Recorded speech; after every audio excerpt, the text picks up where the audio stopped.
Pablo Escatiza, que es doctor en Historia de la Universidad Torcuato Di Tella y licenciado en Historia por Comahue, y es docente a cargo de la Cátedra Teoría de la Historia y el Seminario de Técnicas de Investigación Histórica de la Facultad de Humanidades de Comahue.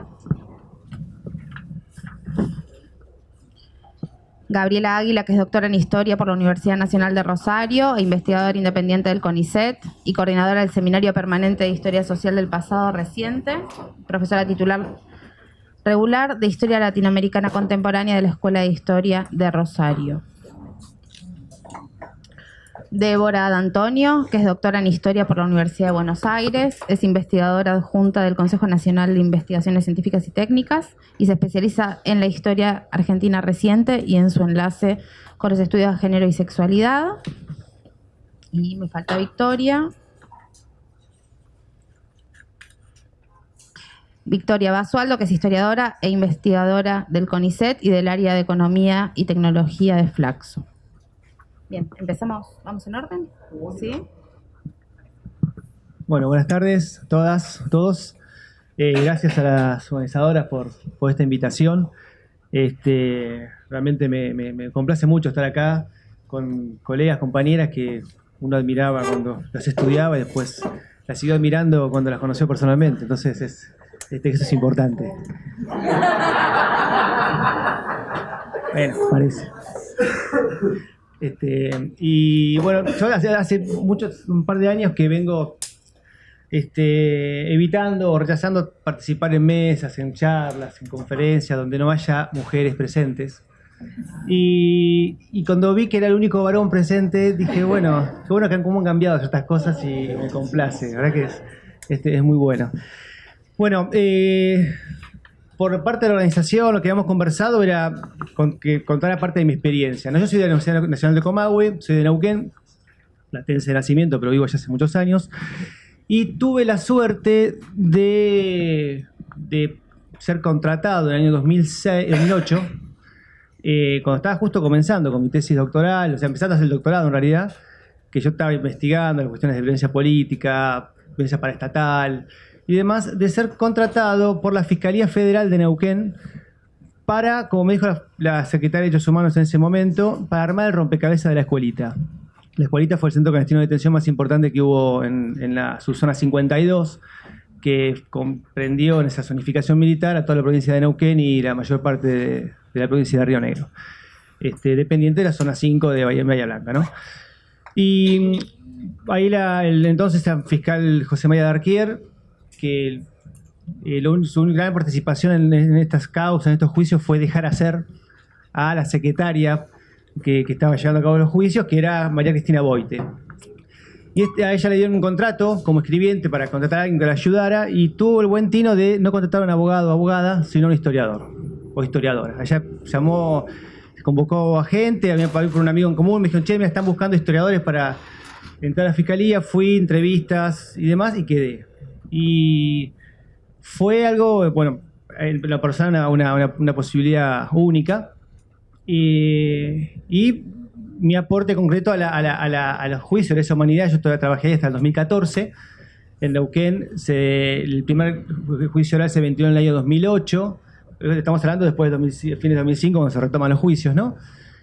Y aún continúan haciéndose, por causas que después puedo comentar bien, que tiene que ver con la fragmentación, la segmentación de la causa judicial, parte de las dinámicas y disputas políticas que contextualizan, ¿no? estos juicios. Es en Neuquén, digo, escuché recién a las compañeras, no hay archivos de la represión. O sea, en Neuquén no hay. De hecho, hace un par de semanas me reuní con Noemí Labrune, que es una referente de derechos humanos, justamente para decirle, Noemí, tenemos que hacer un archivo provincial de la memoria. O sea, no hay, y obviamente que ella lo encabece tiene mucho más chapa y más peso que cualquier historiador allá de Neuquén.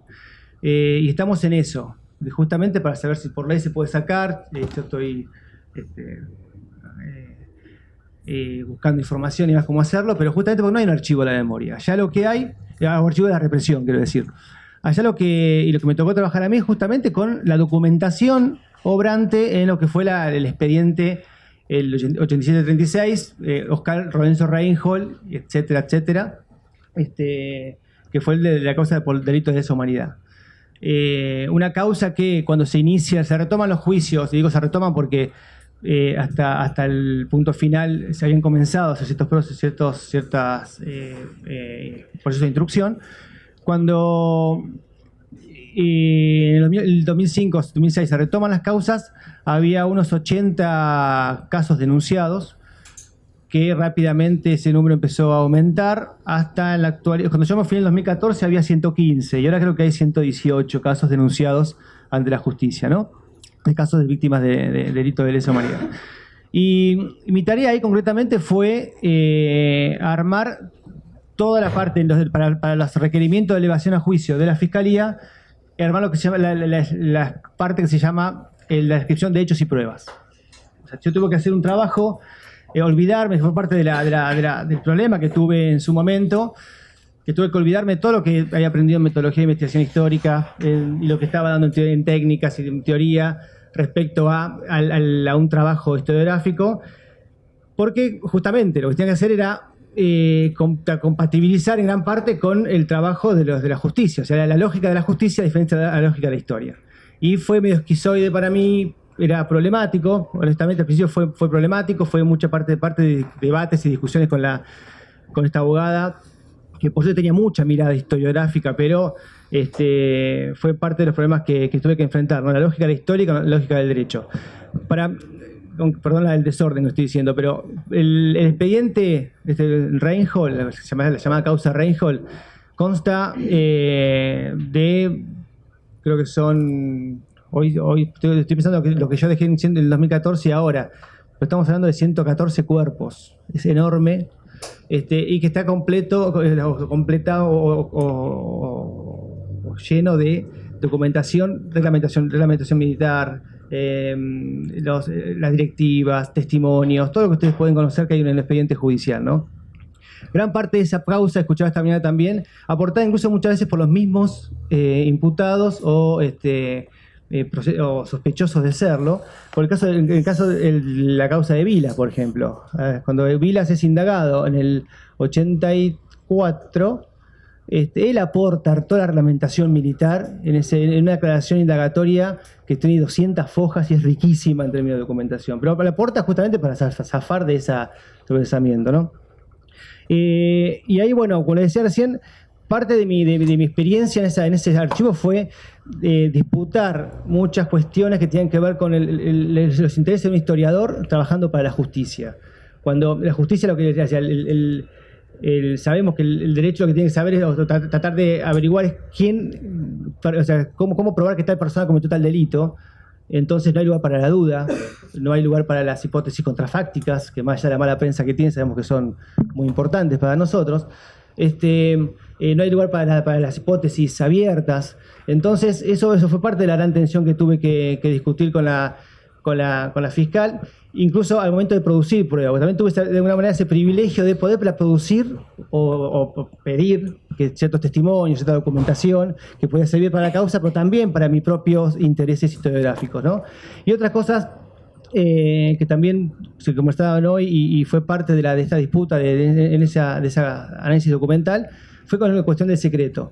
Cómo lidiar con el secreto de una causa judicial en la cual yo tengo y todavía aún sigo teniendo reserva y hay cosas que no puedo decir hasta que la causa no esté cerrada, no esté concluida, una causa que fue dividida en tramos y, pues, como les decía, aún hoy faltan terminar ciertos tramos. Y parte de esa... hubo formas de salvar esos escollos, hubo intersticios que había, donde yo, por ejemplo, encontraba cierta información que no podía ser ventilada, pero sí esa información la tenían los querellantes o los mismos hechos humanos o algún testigo. Entonces me servía ese dato para poder tirar de una cuerda en otro lugar, y cuando yo la conseguía por otro lugar, ya estaba. Porque también estaba ese imperativo ético que yo sentía como militante también de organismos y demás, de que hay información que tiene que saberse, conocerse, analizarse, y no podía ser porque estaba enclaustrada en la justicia. Hoy, de hecho, por hoy es imposible acceder a esa causa, salvo que alguien tenga un contacto con el fiscal o con el juez, ¿no? Entonces, ¿cómo poder trasvasar esos límites, esos impedimentos que tenemos al momento de investigar y que aún continúan? Pero bueno, se me acabó el tiempo, después continuamos con las preguntas.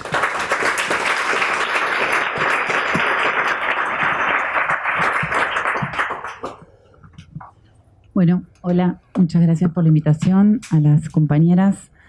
Bueno, yo también tengo un poco la idea de hablar desde algún lugar desde mi doble condición de investigadora en historia y también de investigadora asesora en el Archivo Nacional de la Memoria durante muchos años. En principio, digamos, me parece interesante pensar esta idea, bueno, esta sala lo expresa con mucha claridad, esta cuestión que alguna vez Sueli Rodnik llamó furor de archivo, ¿no? Esta idea de, bueno, de ponernos, estamos como locos con esto de archivar.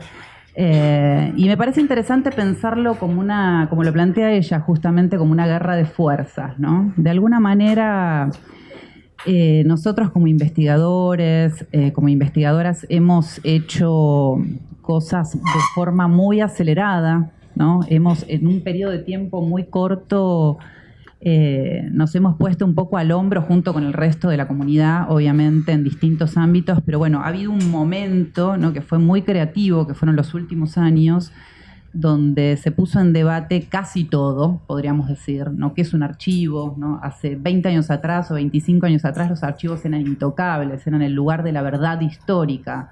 Hoy los archivos son archivos construidos, son archivos de la represión, discutimos las clasificaciones, nos colocamos acá en el plano de discutir si se puede o no se puede pensar un archivo de la represión, cuestionamos la idea, por ejemplo, del documento secreto, es decir, aquella pieza, ¿no?, chiquitita que nos falta para encontrar la vedette que nos permita decir algo muy, muy original. Bueno, estamos verdaderamente cuestionando todo, lo cual me parece muy interesante, ¿no? En mi caso particular, en el terreno, digamos, de mi investigación, que fue lo que derivó en un estudio sobre la prisión política en la Argentina en los años 60 y 70, yo también me enfrenté con la idea de, bueno, tengo que dar con alguna cosa que no se haya dicho hasta ahora, a pesar de que era un tema bastante poco investigado, ¿no?, en términos historiográficos, pero también buscaba esa cuestión del archivo secreto. Y una gran lección que aprendí como historiadora, en el marco de debatir las categorías de clasificación,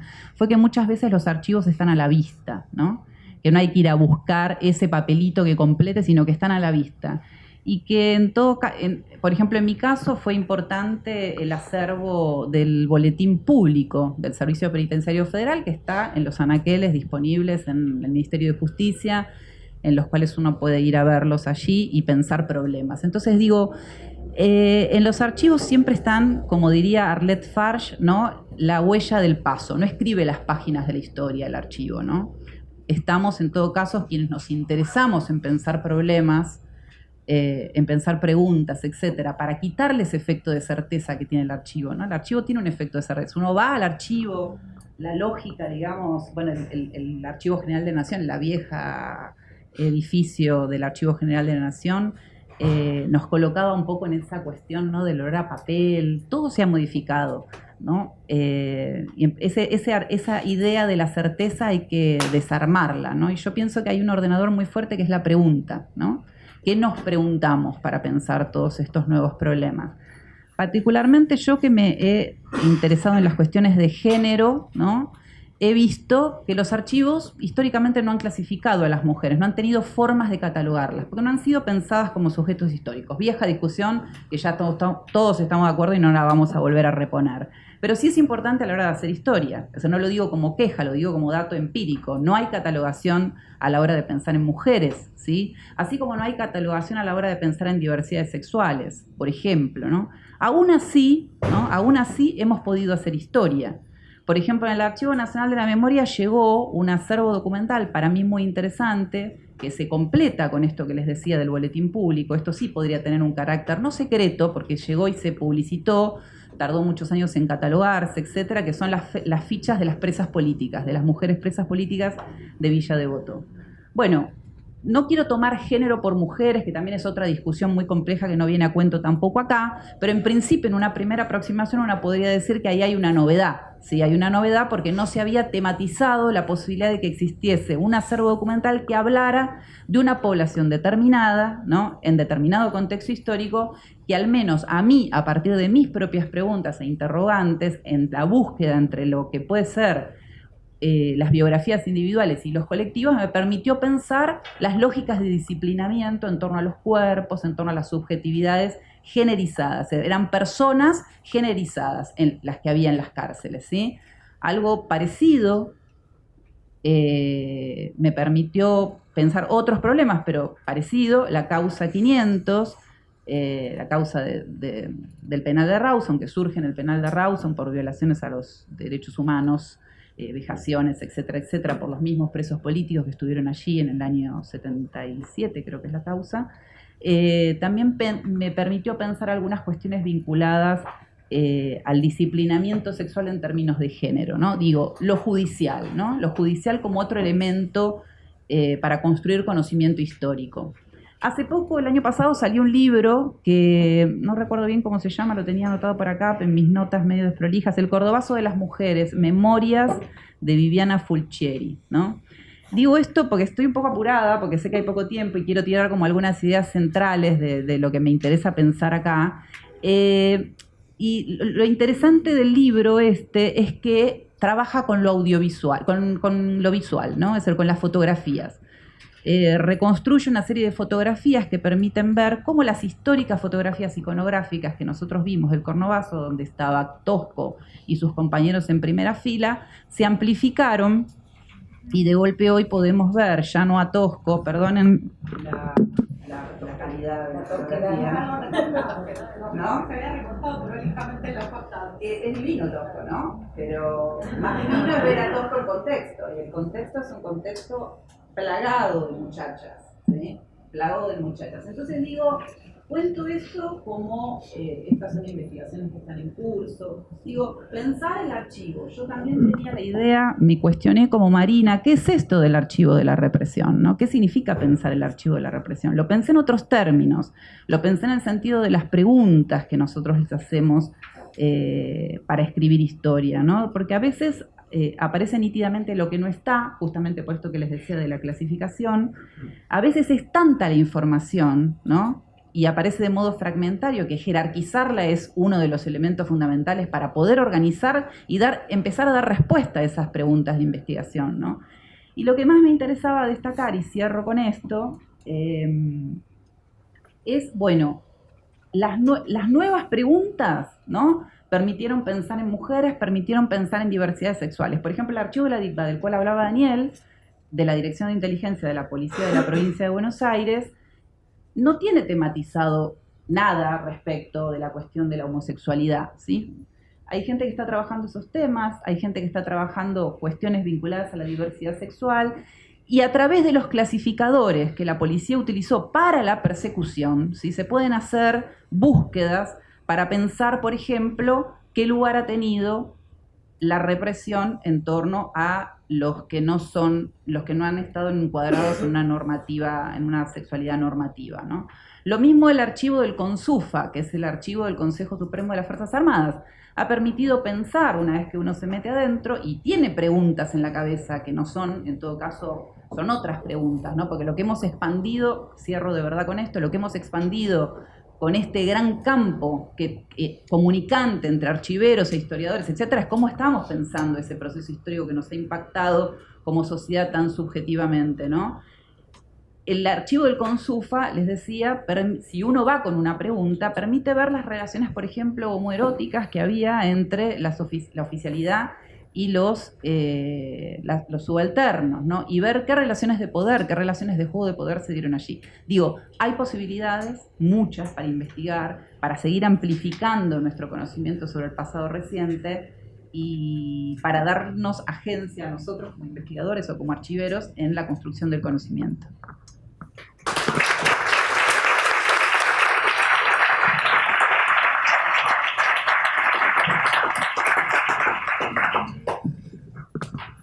Bueno, sin repetir y sin soplar,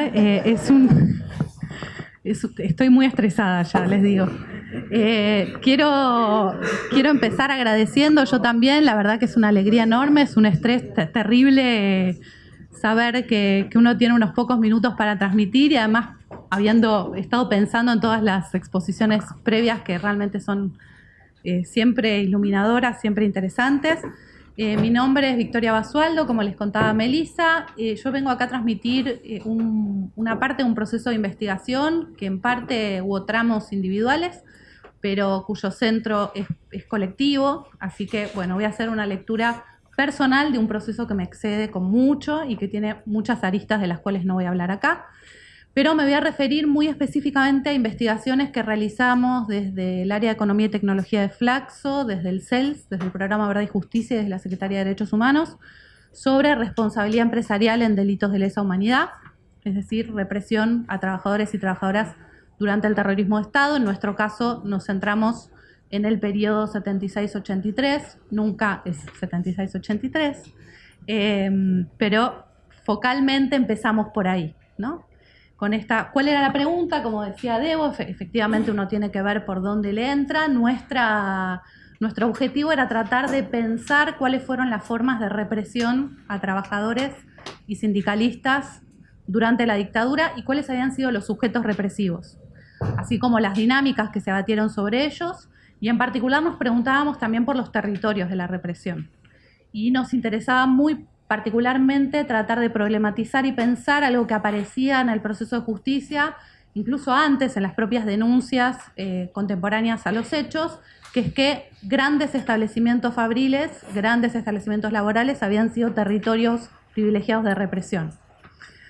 Esta historia no es una historia nueva, es una historia que tiene décadas, hay rastros y no me voy a detener ahora, pero digo, a lo largo de todo el proceso de justicia aparece esta cuestión de la persecución a trabajadores y trabajadoras como blancos muy significativos, y esto nos traía a la cuestión de si primero había un énfasis en las víctimas inocentes, luego se habló de la politización de las militancias políticas y político-guerrilleras. En nuestro caso, la idea era poder retomar el hilo de las militancias sindicales, de las militancias laborales. Entonces, esto implicaba restituir o mirar otra dimensión que había estado muy presente a lo largo del proceso de justicia y que, sin embargo, necesitaba un foco específico.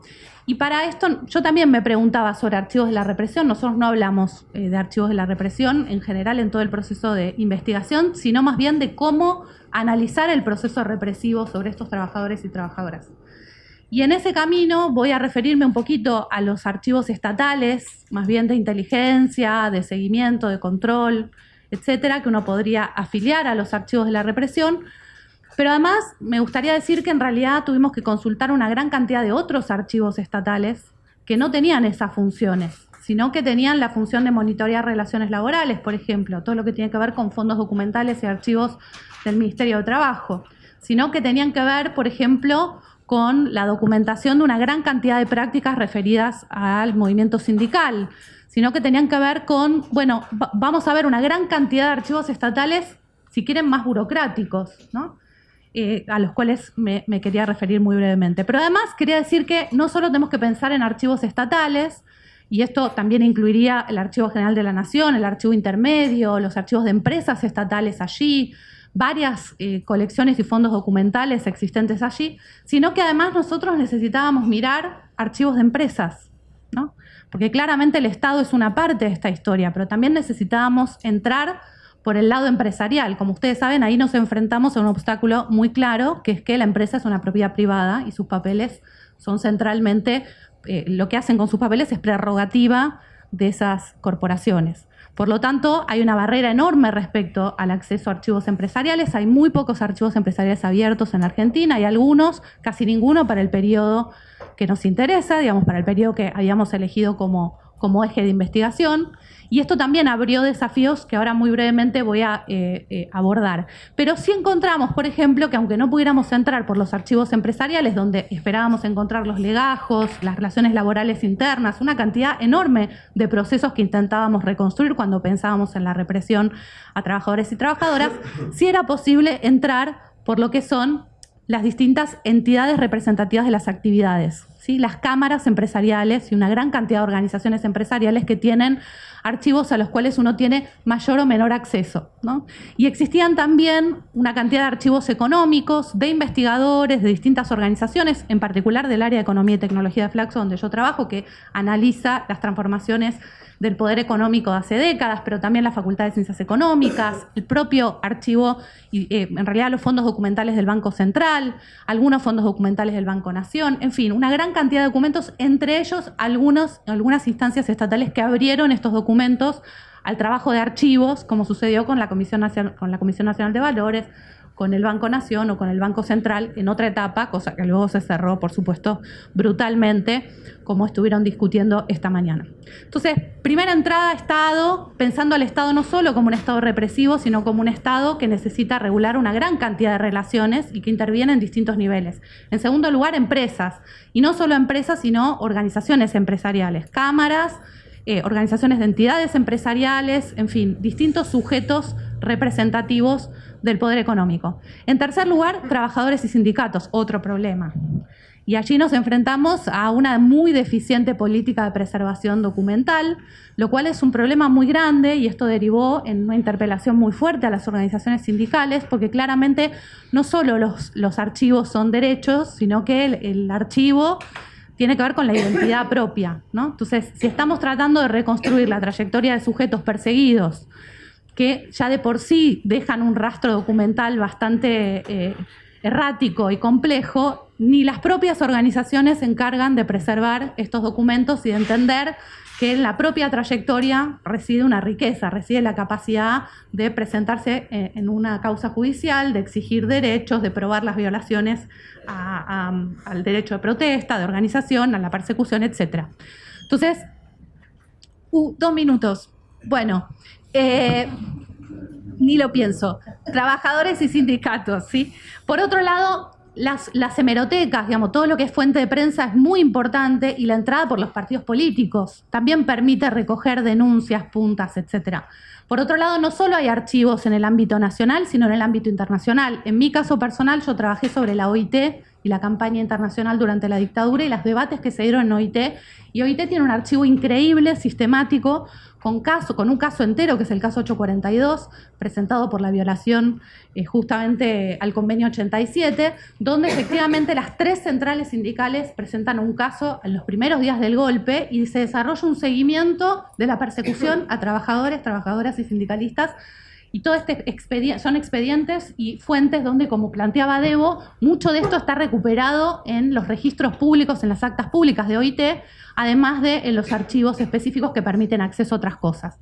Para acceder a este archivo específico, el gobierno argentino, bajo el Ministerio de Tomada, pidió la desclasificación de una gran cantidad de material que estaba clasificado por 50 años, y a lo cual se pudo acceder, por ejemplo, a las respuestas que la dictadura hacía ante los reclamos que se les hicieron desde OIT.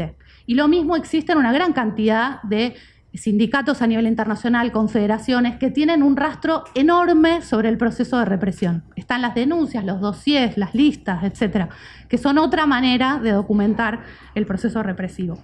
Y por último están los testimonios que aparecen tanto en las fuentes judiciales como en archivos orales, de los cuales disponemos de colecciones, en las cuales es posible escuchar esas voces no en aislamiento, sino en conjunto, y además una gran cantidad de fuentes que nosotros recolectamos. En todo este proceso, donde efectivamente creo que queda claro que hay que juntar piezas y que es un trabajo interminable, ahora entienden un poco mi desesperación al principio, donde efectivamente además uno va haciendo nuevas preguntas en el marco del juicio de la causa Ford, que recibió una condena a 2 empresarios en diciembre del 2018, la cuestión de género apareció en primer plano, donde se veían trabajadores varones únicamente y en una historia solamente centrada en estos trabajadores automotrices en la fábrica, en la aristocracia obrera. Se empezó a abrir una mirada sobre el entramado que implicaba cada uno de estos trabajadores, el papel de las mujeres en esta historia, y ahí hay un mundo para explorar, digamos, sino que además en cada una de estas instancias es necesario pensar a los productores, a esos archivos o centros de documentación, cómo fueron creados, con qué criterio, etcétera. En ese sentido, algunos de los archivos más importantes que ya se mencionaron, como el archivo de la DIPBA, del cual quería hablar, que no voy a hablar, o como el Archivo Nacional de la Memoria, recibieron además una gran cantidad de escrutinio, no solo en términos de los documentos que tienen, sino de cómo pensarlos, ¿no? Y está Felipe Venero, el equipo de La Plata, de Pablo Gigliani,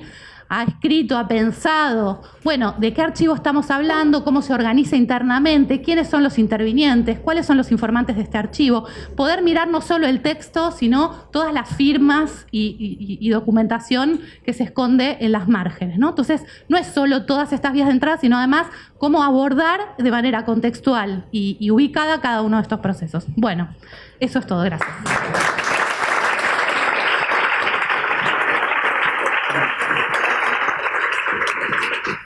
Bueno, en primer lugar y corresponde, muchas gracias Cora, Julia, Laura y al Grupo Arte, Cultura y Política por la invitación. Es muy difícil en 10 minutos ser coherente, así que va a salir todo desordenado. Bueno, nosotros nos convocaron a este casi equipo de fútbol de historiadoras e historiadores con alguna experiencia en el trabajo sobre archivos a hablar de nuestras propias experiencias. Entonces yo quería decir un par de cosas. Primero, yo soy rosarina, hace mucho que vengo trabajando sobre historia de la dictadura a escala local regional, aunque no exclusivamente, pero gran parte de mi trabajo tiene que ver con eso, con Rosario y la provincia de Santa Fe. En realidad he tenido más de un lugar. En primer lugar, como investigadora, que lo que quería venir a decir hoy tenía que ver básicamente con eso, con mi lugar como usuaria, como historiadora e investigadora sobre historia reciente, historia de la dictadura militar, historia de los procesos represivos, en el caso de Rosario, pero también he tenido otros dos roles vinculados con archivos. Uno, he sido perito historiadora en causas por delitos de lesa humanidad en la Justicia Federal de Rosario entre el año 2004 y 2009, cuando no era muy frecuente que se convocara a historiadores en particular. Los peritos siempre han sido gente que provenía del campo del derecho y no del campo de la historia. Ahora es bastante más frecuente, en aquel momento no. Y haber participado en el proceso de organización del Fondo Documental, que está en el Archivo Provincial de la Memoria en la provincia de Santa Fe. 2 o 3 cosas al respecto. Efectivamente, el problema del acceso a las fuentes cuando hablamos de este tipo de problemáticas es complejo para cualquiera que trabaja sobre historia argentina contemporánea. La ausencia de una política de archivos, de preservación documental, los problemas que presenta el acceso a los repositorios existentes es problemático de por sí y no exclusivamente vinculados con procesos represivos o con la última dictadura, con la historia reciente en general, y que además hay diferencias notables en términos de características y situaciones específicas en distintas ciudades y provincias del país que sabemos, involucraron situaciones de saqueo, privatización de los registros documentales, restricciones de todo tipo y dificultades a la hora de permitir el acceso de los investigadores a los reservorios existentes. Yo me quedé un poquito preocupada hoy, cuando terminó la sesión de la mañana, cuando se hablaba de investigación solo en la lógica de la investigación judicial, como si la investigación en el campo de las ciencias sociales, la investigación histórica,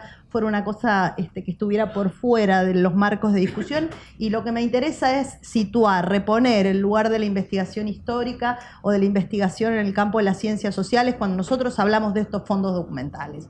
Evidentemente son centrales en el campo de la justicia, en el campo de los derechos humanos, en el campo de las políticas de memoria y todo aquello que ya sabemos, pero también son significativos e importantes en el campo de la investigación académica, histórica, de las ciencias sociales, etcétera, porque son archivos históricos.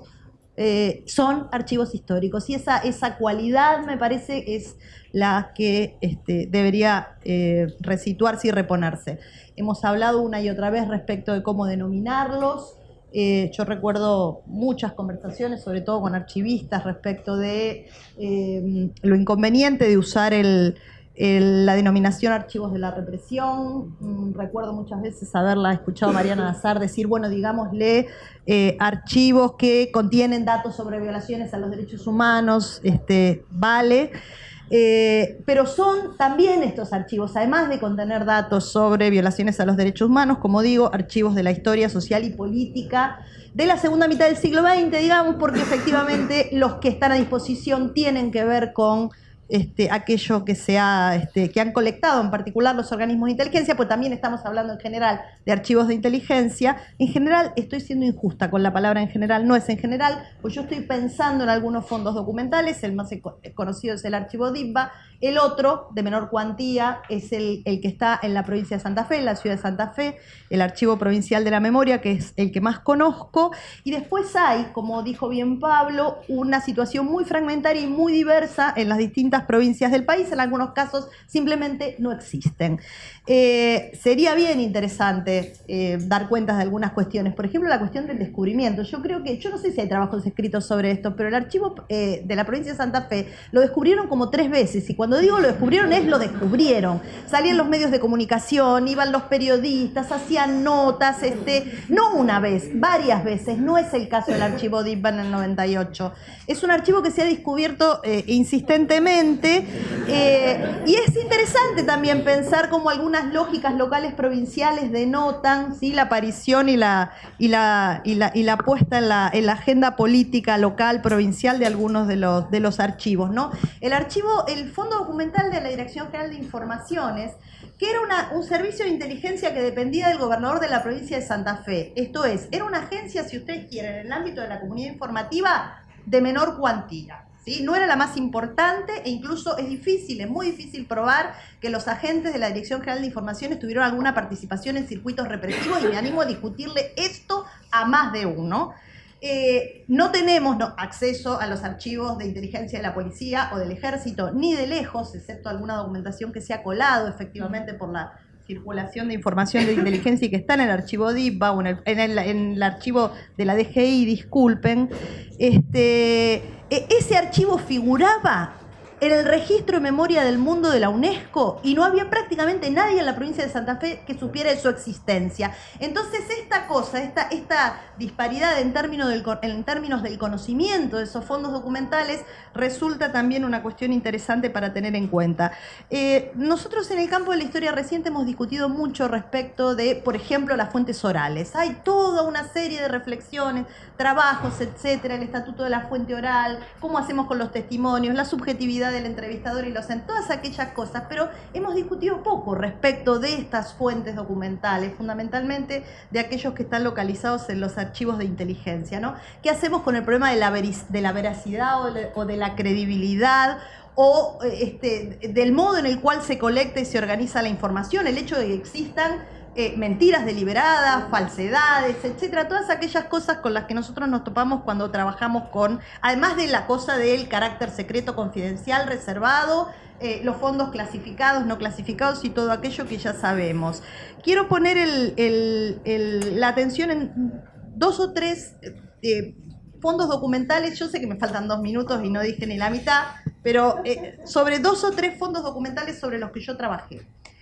Algunos que no están ubicados habitualmente en el campo de los archivos de la represión, que son las causas judiciales. Cuando yo empecé a trabajar sobre mi tesis doctoral, estaban cerradas, la vía judicial estaba cerrada, porque todavía estaban las leyes de obediencia debida y punto final en marcha. El primer lugar en donde yo me topé con documentos de inteligencia, con reglamentos militares, con las voces de los perpetradores, además de las declaraciones y los testimonios de las víctimas, fue en las causas judiciales.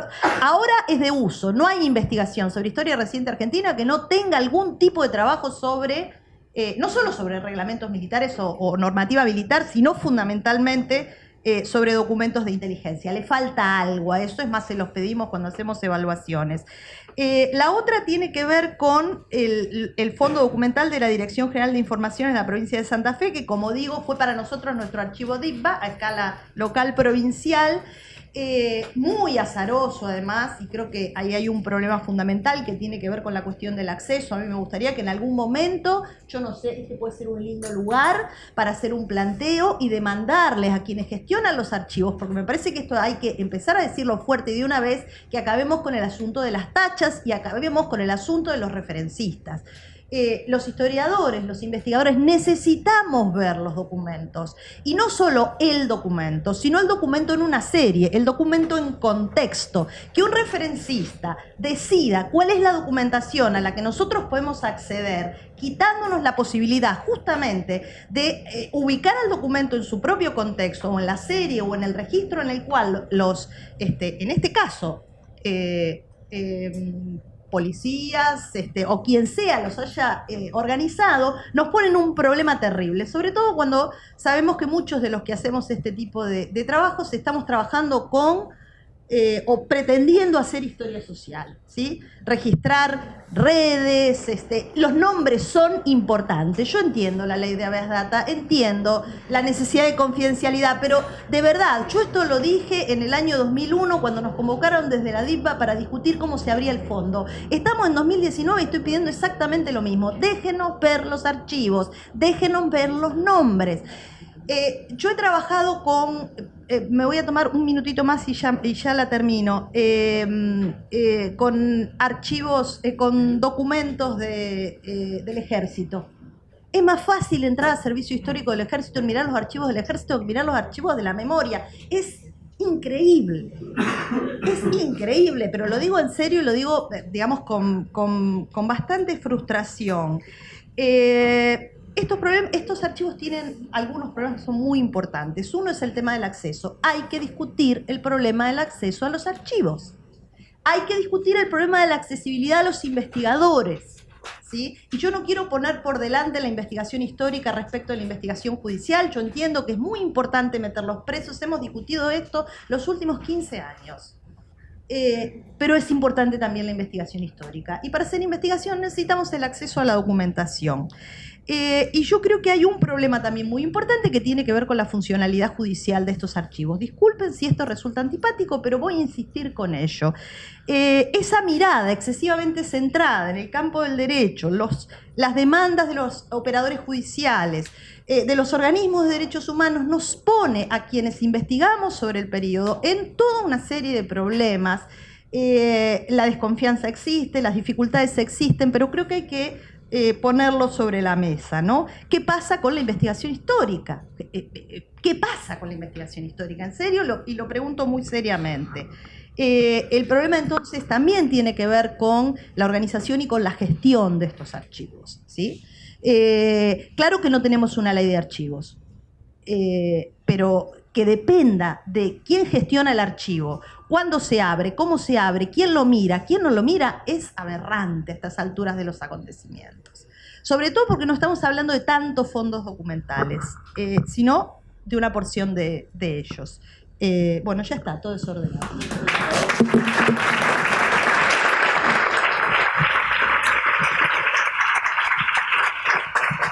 Vamos a abrir el espacio para el intercambio. Hola, buenas tardes. Mi nombre es María Nazar, trabajo hace más de 20 años en el Archivo General de la Nación y me convocaron a participar de esta jornada que celebro sobre los archivos de la represión, compartiendo un videito con ustedes, contándoles de qué manera se encontraron con los archivos y cómo fue el proceso de apertura de los mismos. Trabajando en el AGN se me hace un poco difícil hacer como un listado en 5 minutos de los fondos documentales que tenemos que contienen documentación vinculada a graves violaciones a los derechos humanos. Quizás sobre esa pregunta lo que pueda comentar es que desde que el Departamento de Archivo Intermedio empezó a tener atención al público en el año 98, desde Paseo Colón, contó con fondos documentales que contenían algún tipo de información vinculada a graves violaciones a los derechos humanos, como el Fondo del Ministerio del Interior, secretos confidenciales o reservados, o las solicitudes de paradero del Ministerio de Justicia, pero que además en la tarea de asistencia técnica que el DAI viene realizando hace 40 años a la Administración Pública Nacional y a toda institución que así lo solicitara, se trabajó con organizaciones de la sociedad civil en el apoyo técnico en cuestiones archivísticas. En ese sentido, el eje entiendo que tiene la jornada es pensar en cómo influyeron las políticas de memoria y de justicia en la identificación y acceso a los archivos, sobre todo del Ministerio de Defensa y del Ministerio de Seguridad, y en ese sentido desde el DAI lo que se hizo fue que ni bien se creó la Dirección de Derechos Humanos en el Ministerio de Defensa, se prestó colaboración en materia técnica y archivística para la identificación de documentación, en el apoyo a los equipos de investigación, lo que terminó llevando a la creación del grupo de trabajo archivístico en el mismo. En ese contexto se identificó y transfirió a la AGN la documentación de la CAL, de la Comisión de Asesoramiento Legislativo, y la documentación del CONSUFA. Sobre todo el CONSUFA ha aportado muchísima documentación a la justicia. En ese sentido me preguntaban, bueno, ¿qué tema de reflexión o punto de discusión considero pertinente para incluir en esta jornada? Me parece fundamental e importantísimo poder reflexionar en torno a cuáles fueron las condiciones de tratamiento de los fondos documentales identificados, justamente porque de alguna manera la instauración de políticas de memoria durante la gestión anterior y la instauración de políticas de justicia a partir de la declaración de unidad y la reapertura de las causas generó un gran impulso que no tuvo el suficiente arraigo en materia de gestión de esos archivos. Y una de las cuestiones que venimos planteando desde hace mucho tiempo, desde la archivística y desde los archivos, es la necesariedad de entender que los archivos son un todo integral y que si bien puede haber documentos que puedan aportarse, ya sea a la historia o ya sea a la justicia, es muy importante que esos documentos sean aportados en contexto. Para que puedan ser aportados en contexto, para que podamos entender la información literal junto con la contextual, es necesario que haya tratamiento archivístico de esos documentos y que haya proyectos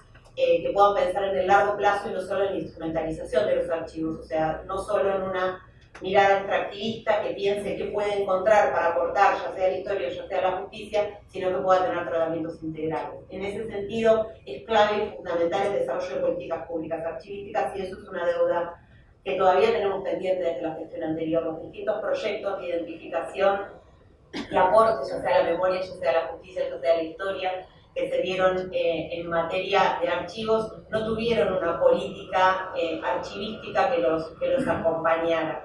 Quedó en manos de las personas que habitaban esas experiencias el incorporar la disciplina o no incorporar la disciplina. En vistas y con la perspectiva de un recambio de gobierno y de una nueva etapa en esta materia, espero que esta jornada nos ayude a reflexionar en torno a cuáles son las exigencias en materia de políticas públicas archivísticas que tenemos que tener, porque si bien la consigna de abran los archivos ha sido la consigna que la sociedad civil difundió y nos permitió impulsar este tipo de procesos, nos hemos dado cuenta que con abrir el archivo no alcanza. Es necesario identificarlo, clasificarlo y describirlo siguiendo determinados procedimientos para no estar corriendo detrás de cumplimentar un aporte u otro y dejar el resto de la documentación sin posibilidades de recuperación para mirar.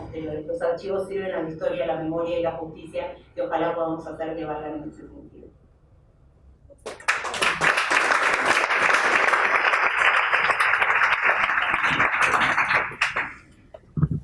Bueno, nada, muy buenas todas las intervenciones. Me parece que estaría bueno, digo, viendo aparte en el público como mucha gente que también está involucrada con estos procesos, ¿sí? Abrir el micrófono para preguntas, pero también para comentarios o para experiencias ¿sí? de otras personas. Así que si les parecen, bueno, vamos haciendo rondas y si hay preguntas para los panelistas, les damos la intervención, ¿sí? Y hacemos circular un poco la palabra. No sé quién quiere. Si alguno quiere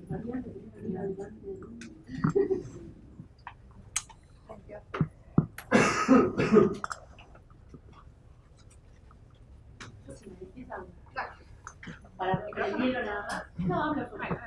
Es un detalle mínimo, pero algo que me hizo pensar de lo que contó Débora, que tiene que ver con la posibilidad de, no solo de visibilidad, sino de audibilidad de lo que se encuentra en documentos, ya sean en texto escrito, visuales, audiovisuales, que haya en función de la lucha social que se estén dando en esos contextos históricos, ¿no? Esto que ella planteaba de cómo se abren nuevas preguntas de investigación a partir también de lo que fue pasando estos años y de las nuevas temas de agenda que impusieron, por ejemplo, las luchas feministas.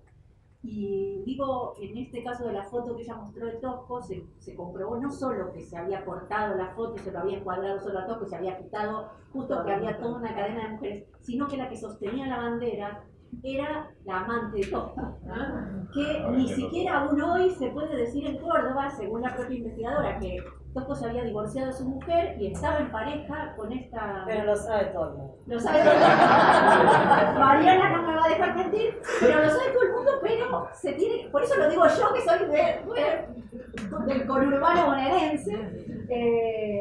Pero aún hoy sigue costando, y en ese momento mucho más. No era la amante, era la mujer de la militancia. Era la mujer de la militancia, que hay un problema con la nominación, porque efectivamente se había separado la mujer, estaba en pareja con ella.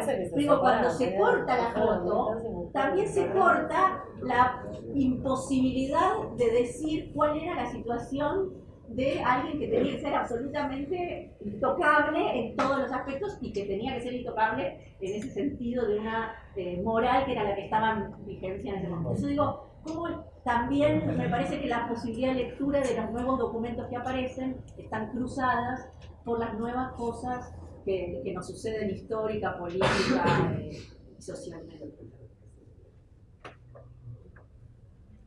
Yo te quedé reentregada con la diversidad sexual en el Consufa. Por favor, de eso porque... ¿En dónde están esos datos? Puedo contar algo, pero bueno, hablamos una Algún cosa. Me interesó que nombraste los manuales. Uno solo, ¿no? Un manual ¿Seguro? de qué fuerte, que contextualices un poquito. No sé. No, después te digo, pero es más complicado que eso. ¿Y alguien más? Sí, Ivonne iba a contar algo de que... Sí, gracias. Ahora llevando a improvisar muy brevemente, no quería contar conectando mi experiencia particular en las investigaciones que he llevado adelante, sino una experiencia compartida con, bueno, está Joan, que es trabajador del espacio de memoria de Mar del Plata, que es más conocido como el Faro de la Memoria. El Faro de la Memoria, yo hablo 4 minutos, el Faro de la Memoria funcionó un centro clandestino de detención de la Escuela de Suboficial de Infantería de Marina. Tiene características singulares que hacen mucho a la construcción del acervo documental que empezamos a hacer en su tiempo. En principio, una de ellas es que es un espacio turístico, una ciudad turística, lo cual hace que tenga una afluencia de visitas diversas, enormes, cotidianas, estacionales, bien significativas, y que además se ha dado una tarea muy fuerte con los colegios de la región. Tiene un área de educación y pedagogía que tiene una labor enorme, entonces eso sí fue significativo en el trabajo que venimos haciendo desde, bueno, yo me sumé en el año 2006, Juan estaba en el año 2015, en el espacio hay algo que se gestiona por el colectivo Faro de la Memoria, casi como una trama social amorosa en comparación de lo que escuchamos hoy, porque participa la universidad, nosotros estamos también hablando de un grupo de investigación de la Facultad de Humanidades, el Observatorio de Derechos Humanos de la Facultad de Humanidades, las organizaciones de derechos humanos locales, regionales, la Comisión por la Memoria, el Archivo Nacional por la Memoria. Digo, hay vocaciones que se cruzan y que dan cuenta también de esta cuestión interseccional que parece conflictiva, porque ahí nos encontramos los intereses de los investigadores, de las investigadoras. La universidad hace mucho que viene tratando de construir un acervo de consulta abierta, son muy incipientes, increíblemente nos trajo sobre el proceso represivo del Mar del Plata, las vocaciones, los intereses de los operadores judiciales. El Faro tiene un acervo muy importante documental sobre las causas y fundamentalmente además que ha ido recolectando y recibiendo de forma irregular, digamos desordenada, casual y demás, acervos documentales de familiares que van desde quienes aportan sus colecciones privadas pidiendo resguardo menor, hasta quien viene con una cantidad de cajas, bolsas y dice, está esto. Fíjense, lo cual ha multiplicado los desafíos, ¿no? Como para pensar una construcción propia, singular y necesaria y con cierta identidad para construir una modalidad de acceso a toda esa documentación. Ciertamente las otras dos grandes condicionantes que tenemos son la precariedad, la falta de recursos y la urgencia, ¿no? Entonces ahí hubo que privilegiar dos líneas de trabajo. Venimos trabajando mucho en la necesidad de construir una línea histórica, una muestra histórica sobre el proceso represivo en Mar del Plata. Mariano nos ha ayudado en algunos tramos de eso. Hemos dedicado mucho esfuerzo a hacer proyectos de extensión, proyectos de financiación, proyectos, digo, para poder montar algo de todo eso. Y sin lugar a dudas, respecto a algunas de estas discusiones, me parecía interesante plantear la problemática de conseguirlo como un archivo de la represión, porque nosotros tenemos la vocación de construir un acervo, ¿no? Digo, se están haciendo registros fílmicos de los familiares, porque el tiempo también nos corre, pero que sin lugar a dudas, como característica esencial, es que es abordado desde el proceso de memoria de justicia. Entonces, sería un registro de registros, pero desde el proceso de memoria de justicia, desde los acervos, desde los registros documentales, desde aquello que se están construyendo desde el proceso de memoria de justicia, que va y abarca desde la existencia de una comisión, una delegación de la CONADEP en el 84 en Mar del Plata, hasta la constanciación de los juicios actualmente, investigaciones y demás. Ahí vamos. En ese registro también nos pasa que van los compañeros de archivística del Archivo Nacional por Memoria, que son conservadores, que hacen conservación y básicamente nos tendríamos que mudar porque el clima oceánico está destruyendo todo, digamos, plantean una que es bien diferente y entra en colisión con los criterios de los archivistas, que es bien diferente y entra en colisión con los compañeros y las compañeras de la biblioteca de la universidad, que están pensando un registro de acceso y así, que es bien diferente y entra en colisión con las necesidades de la fiscalía, y que me encantaría en algún momento llover archivos más, de poder trabajar, digamos, ¿no? Todavía nos queda como en última instancia siempre la posibilidad de multiplicar las miradas, las intervenciones, las interpretaciones tan necesarias que hay que construir respecto a esos materiales, que además se multiplican, ¿no? Digamos, ahora se destruyó prácticamente el acervo del Diario del Atlántico, y era urgente ir a relevar si había registrado el Diario del Atlántico. Ahora es imposible, todo es casi ad honorem, son muy pocos los trabajadores, entonces el desafío es bien grande. Esperemos que nos surja las oportunidades, que alguno de los proyectos que presentamos salga, ¿no? Yo para Marina, pero en general para todos los, porque Marina lo nombró específicamente la relación entre civiles y militares que aparecen en los archivos, si podés darnos algunos detalles de eso, si son civiles institucionalizados, partidos políticos, sindicatos, si es gobernada la población en general. Y en general esa misma pregunta para los demás archivos, los que estuvieron relevando otros archivos en el Capital, en la DIPA, en Santa Fe, Neuquén, que nos puedan decir qué vieron de eso, de ese aspecto, de esa relación, no solo para dentro de las Fuerzas Armadas, sino también esa relación con los civiles. Yo hago una preguntita y empezamos con las respuestas. Yo estoy escuchando, me parecen como muy interesantes como los distintos ámbitos de intervención de los investigadores, de los civiles que están convocados a ir al archivo, volver a procesar, nada, este proceso que nos ha convocado desde lugares muy distintos, y entonces invitarlos, si tienen ganas de pensar, traer un poco cómo trabajan y cómo trabajan ustedes el problema de la ética, ¿sí? De la ética del trabajo, como investigadores con estos datos sensibles.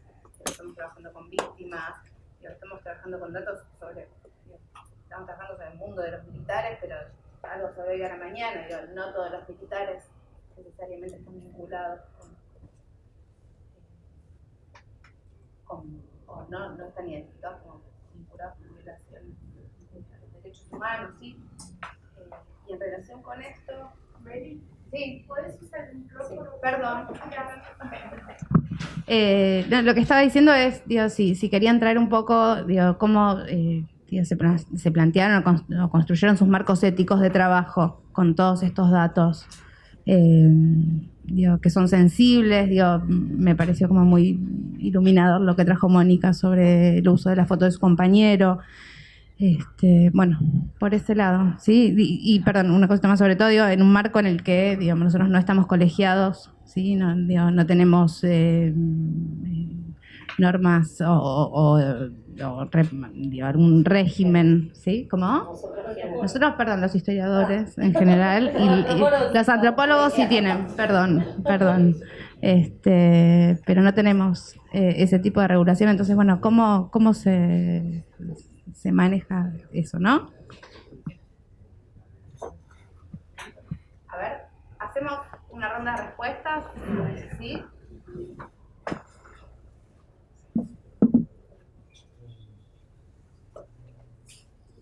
Estamos primero, sí, había una pregunta de Mariana para Débora, ¿no? ¿O quieren ir por orden, como quieran? Pasa que somos como vos, ¿no? Que contestemos todo. Empezamos con la mesa, ¿sí? ¿Te parece?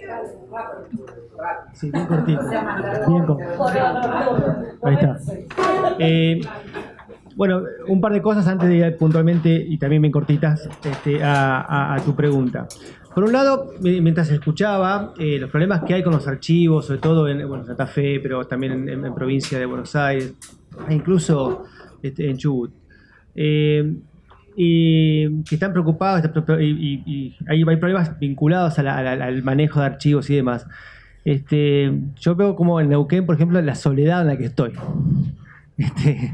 Y no lo digo para lástima, pero lo comento, no tengo ese problema porque no hay archivos, primero. O sea, hay un sistema provincial de archivos, después me quedaba pensando, hay un sistema provincial de archivos que tiene los periódicos y recortes de diarios y de la provincia, pero no hay un archivo, como decías un rato, sobre los 60, 70, para no poner siquiera el archivo de la represión, sobre la dinámica político y social de ese periodo. La documentación que hay está en la justicia, está en el juzgado federal, siempre con copia en la Fiscalía Federal, donde yo trabajaba, y después los querellantes, sobre todo la PDH y también el CEPROD, tienen copias de los expedientes con su documentación y también su hojarasca, como les decíamos nosotros, del proclamé, decretos, pedidos y demás.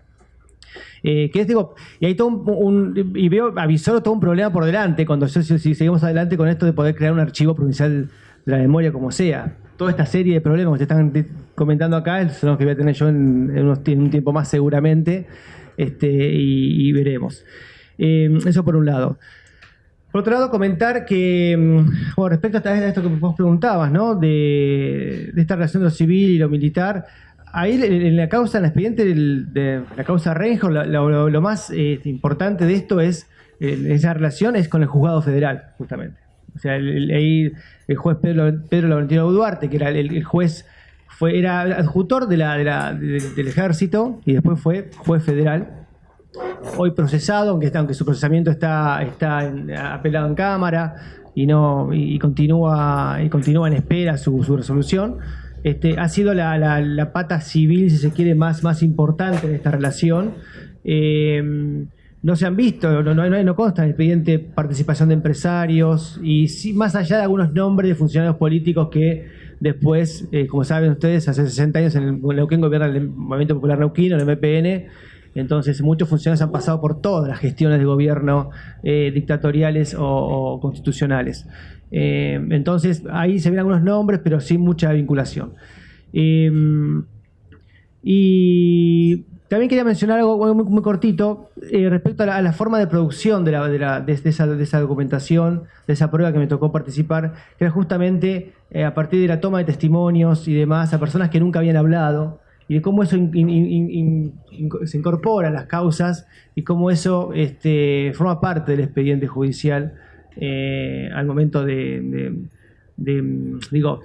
no forma parte de un archivo de la memoria, pero sí forma parte del expediente judicial que un día será el archivo de la memoria y que va en cruce también con otros repositorios de esas memorias que hay en entrevistas personales, en entrevistas por parte de algunos estudiantes, que son muy pocos los que están trabajando justamente o que están interesados en estas cosas, ¿no?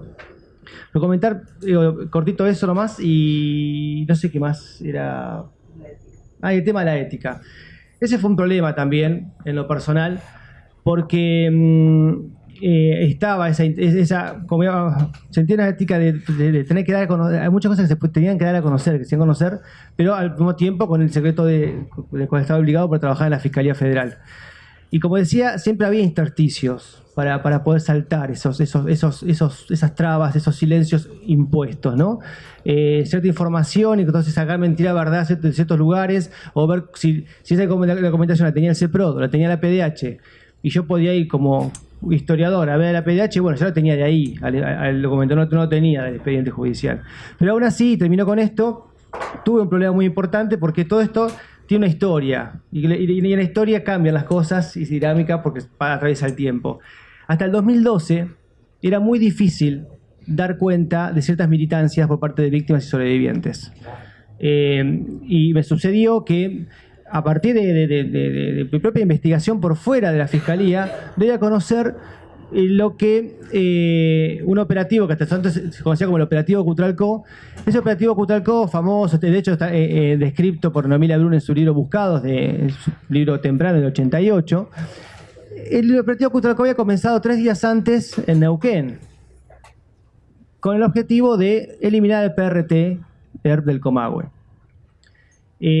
A partir de toda la investigación, lo publico en un periódico, 8300, yo trabajaba ahí, y no saben el despelote que se armó en Neuquén porque había dado a conocer las militancias de las personas, a tal punto que gente de la PDH, de la universidad, me mataron para que yo bajara este artículo. No iba a bajar el artículo porque estaba publicado, hasta que una sobreviviente que iba a atestiguar en el juicio, me entero que estaba con miedo por esa publicación. Ese fue mi límite y lo bajé. Fue 2 meses antes del juicio. A la salida del juicio oral, todas las personas reivindicando su militancia en el PRT. Y cómo, o sea, que habla también de la importancia de los juicios orales como momento de reivindicación y de recuperación y de identitaria, ¿no? De muchos sobrevivientes. Pero fue parte de los problemas que tuve en ese momento. En Neuquén también es una ciudad chica, si bien es grave, hoy por hoy tienen 400.000 habitantes, el mundo de los derechos humanos, de la historia, somos pocos, nos conocemos mucho, y bueno, fue parte de los problemas que tuve con estos niveles, con estos puntos o las líneas éticas de que uno tiene que manejarse. Sí, bueno, me encanta la intervención, la apreciación de Cora, porque, bueno, muy rápido, no todo, pero bueno, súper interesante lo que puede suceder desde la fotografía, el recorte, ¿no? Pero también nos pasó algo en otro terreno, digamos, un poco la idea de pensar la historia, lo que decía Gabriela, también o Marina, más allá de lo represivo, ¿no? Aparecen cosas, bueno, en este caso estábamos hablando de la generalización de un movimiento popular como fue Cordobazo. Pero también, por ejemplo, investigando con Mónica sobre la causa, trabajando la causa Trelew, ¿no? Sobre la masacre de Trelew, aparecen datos como muy rimbombantes sobre Ana María Villarreal de Santucho, ¿no?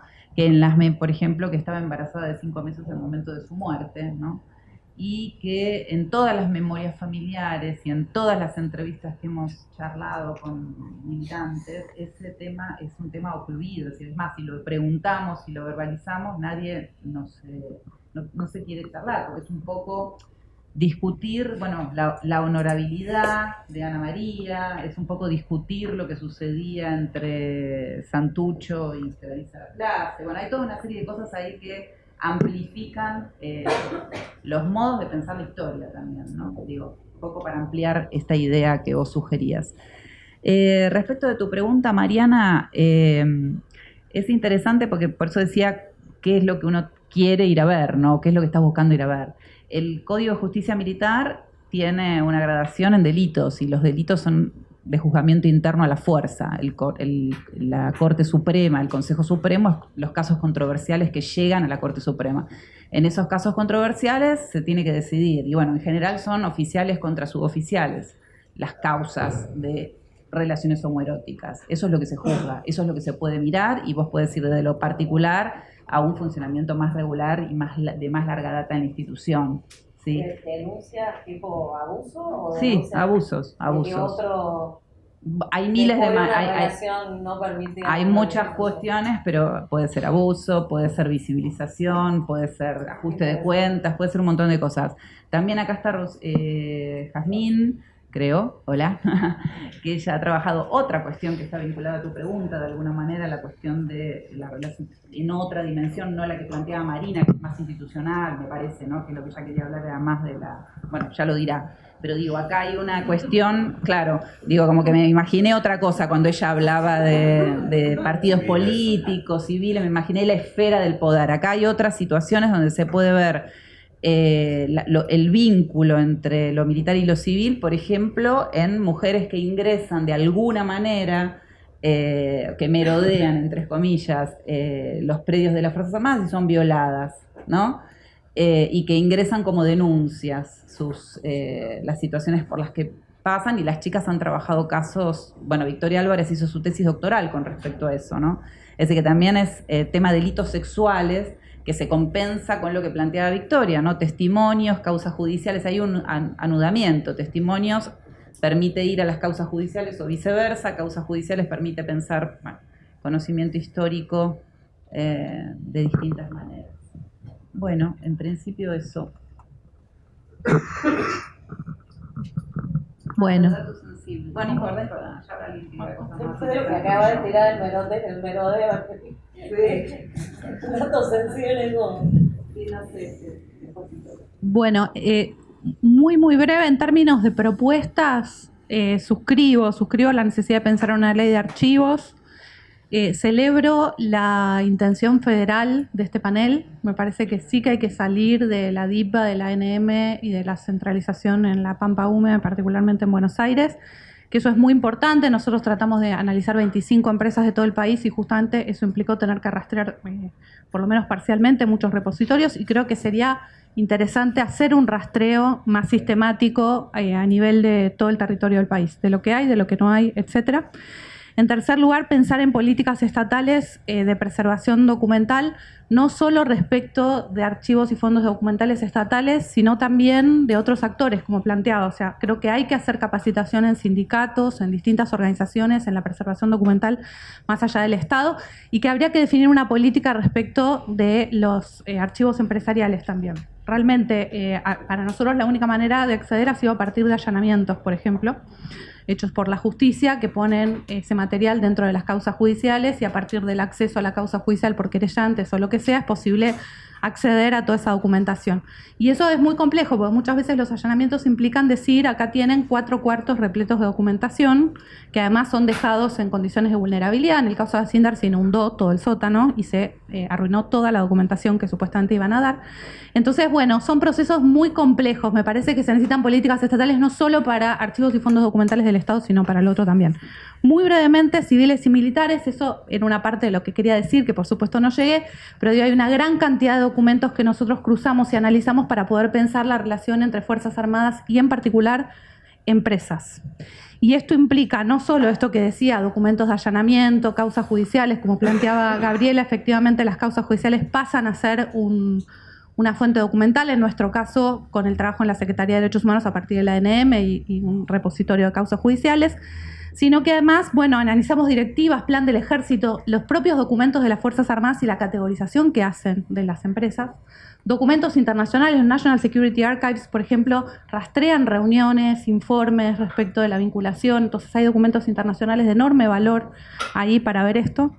Y además, bueno, una gran cantidad, charlamos con todos los equipos de Fuerzas Armadas, porque, por ejemplo, los propios legajos de los militares dicen, estuve en el ingenio tal cargando nafta, estuve 3 días haciendo un operativo allí, nos dieron alojamiento, nos dieron territorio, en fin, hacíamos un vivac en tal lugar o en tal otro y a partir de los propios documentos de las Fuerzas Armadas esto es posible, pero además con documentos empresariales, actas de directorio, composiciones de directorio, presencia de personal de Fuerzas Armadas en empresas y viceversa. Hay todo un entramado de documentación con lo cual nosotros trabajamos. En tercer lugar, ética, bueno, muchos conflictos, creo que hay que hacer un encuentro.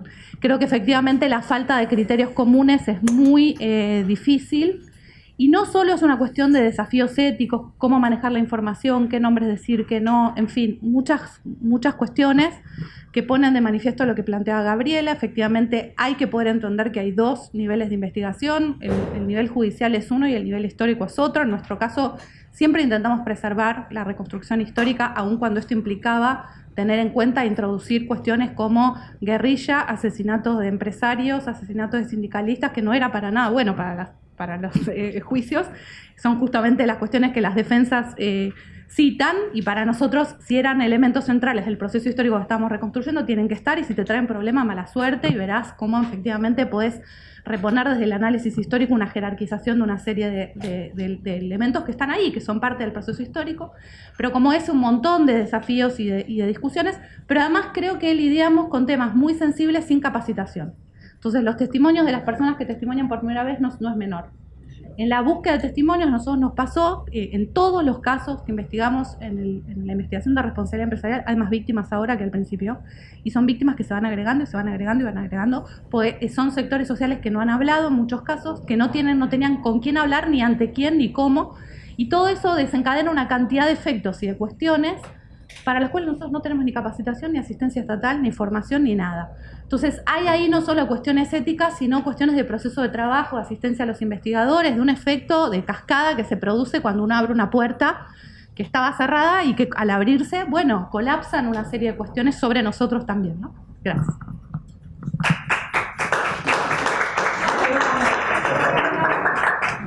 Encuentro cuestiones éticas y psicológicas para Bueno, voy a tratar de ser lo más breve posible. Mientras más avanzamos en esta reunión, más complicada y acotada resulta la noción de archivo de la represión. ¿Qué son los archivos de la represión? ¿De qué estamos hablando? Explíqueme usted, Cora Gamarnik. Marketing para engancharlos y que vengan Sí. todos acá. Yo me acordaba de ese texto de Elizabeth Schelin que todo el mundo leyó y citó, en donde ella dividía los archivos de la represión en tres tipos. Decía, por un lado, los archivos producidos por instituciones represivas del Estado; por otro lado, ya no me acuerdo, los archivos de la Comisión de Verdad; por otro lado, los archivos de la memoria, ¿no? Ahí faltan archivos, por ejemplo. Esto que acabamos de decir, las causas judiciales que se han convertido en un acervo documental en donde han entrado desde los años 80 para acá infinidad de material documental, no están dentro de esa tipificación. De todos modos, me parece que la noción de archivos de la represión ha quedado pegado al archivo DIMPA. Es el archivo de la represión. O sea, estamos hablando de un archivo de inteligencia, y los archivos de inteligencia tienen características específicas y particulares distintos de otros archivos. Una cosa más, respecto del tema de la represión o las huellas del proceso represivo, se encuentran en infinidad de reservorios documentales, no solamente en los archivos de inteligencia, que eran los que se ocupaban del seguimiento, la vigilancia y el control de actores, instituciones, grupos, individuos, qué sé yo qué cosa. En una infinidad de registros documentales y de archivos muy diversos, que van desde archivos estatales, archivos de ministerios, archivos hasta en la propia prensa, lo sabemos cualquiera de los que hayamos trabajado ese periodo, obviamente en los testimonios de las víctimas, de los familiares. Podemos hacer una lista tan enorme de reservorios y archivos en donde hay huellas, registros, etcétera, de los procesos represivos, que digo, van bastante más allá de los archivos de inteligencia o de los archivos de la represión en un sentido estricto. Esto es un problema en términos de la tipificación o de la conceptualización. Y quiero decir una cosa que me parece también importante, que lo iba a decir y me olvidé porque no tuve tiempo, que tiene que ver con la relación entre los archivos y la escala de análisis. Es que es muy importante, porque efectivamente la posibilidad de construir miradas o abordajes en escalas, digamos, más más acotada, si se quiere, que la escala estatal nacional, pero no exclusivamente. Lo que trabajan ustedes sobre la Operación Cóndor o cualquier archivo que trabaje exilios, procesos de vinculaciones transnacionales, etcétera, también está poniendo el problema de la escala en el centro del análisis. Estos archivos con los que nosotros trabajamos, el archivo DIPA es un archivo provincial, discúlpenme que se los diga, ¿sí? Sobre la provincia de Buenos Aires, no está todo en el archivo DIPA. No está y además refiere específicamente a una fuerza que es la policía de la provincia de Buenos Aires, aunque todos sepamos que dentro de la comunidad informativa la información circula y ahí hay cosas de la CIDE, y ahí hay cosas del ejército, y ahí hay cosas de la Armada, etcétera, etcétera. Pero hay una vinculación entre archivo y escala de análisis o territorio, porque estamos hablando, en todo caso, de agentes específicos de la órbita estatal, del ámbito del que se trate, civil, militar, policial, etcétera, que vigilan a personas, e instituciones y grupos específicos y los siguen en territorios que son en líneas generales acotados, lo mismo que hacen los grupos de tareas, vamos a decirlo rápido. Esto por un lado, digo, hay una cuestión, obviamente las relaciones entre civiles, militares, actores, instituciones, agencias estatales, etcétera, aparece una y otra vez, sobre todo cuando hablamos de estos archivos de inteligencia. Y respecto al problema de la ética, y sí, los desafíos y los dilemas de cualquiera que analice, estudie, trabaje, investigue sobre problemas de historia reciente argentina están a la orden del día. Estamos atravesados por eso, por los dilemas éticos, por los problemas que generan cosas como esta. ¿Qué hacemos con la información que manejamos? ¿Qué hacemos con las cosas que sabemos? ¿Qué hacemos con las cosas que sabemos cuando vamos a hacer entrevistas? A gente de la cual hemos leído, por ejemplo, infinidad de datos que a veces en una entrevista no se le dan a un investigador, pero vos la lees en la declaración testimonial de la justicia. Digamos, es una cosa efectivamente problemática. Tiene que haber protocolos de acceso. Eso está tipificado. El investigador responde con su honra y con sus bienes si se manda un moco, cuando dice o hace lo que no debe en el modo de difundir la información. Yo creo que hay que tener, hay que tomarse en serio que uno se toma en serio esto, ¿no? Esta desconfianza respecto de que ahora van a venir los investigadores y van a agarrar esa información que se ha cuidado con tanto celo a lo largo de tantas décadas y van a ir y la van a bocinar. No, no es así. Uno trabaja con mucho cuidado, con mucha responsabilidad, con muchos resguardos. Entonces me parece que esta cosa de que solo los que van a cuidar la intimidad, los datos sensibles y demás son los organismos de derechos humanos y la justicia es una cosa problemática, porque nos coloca siempre bajo el cono de sombra de la sospecha a lo que investigamos y, digamos, esta cosa de ver cuánto dosaje en sangre tenemos de defensa de los derechos humanos es una cosa complicada para el trabajo de los investigadores. Y lo digo en serio esto, insisto, con dolor, frustración y bronca. No es posible que estemos todo el tiempo mostrando y exhibiendo y planteando cuánto estamos comprometidos con la causa de los derechos humanos. Todos estamos comprometidos, por eso investigamos estos temas. Si no, nos dedicaríamos a otra cosa, digo yo, probablemente siendo, bueno, nada, un poco justa con el resto.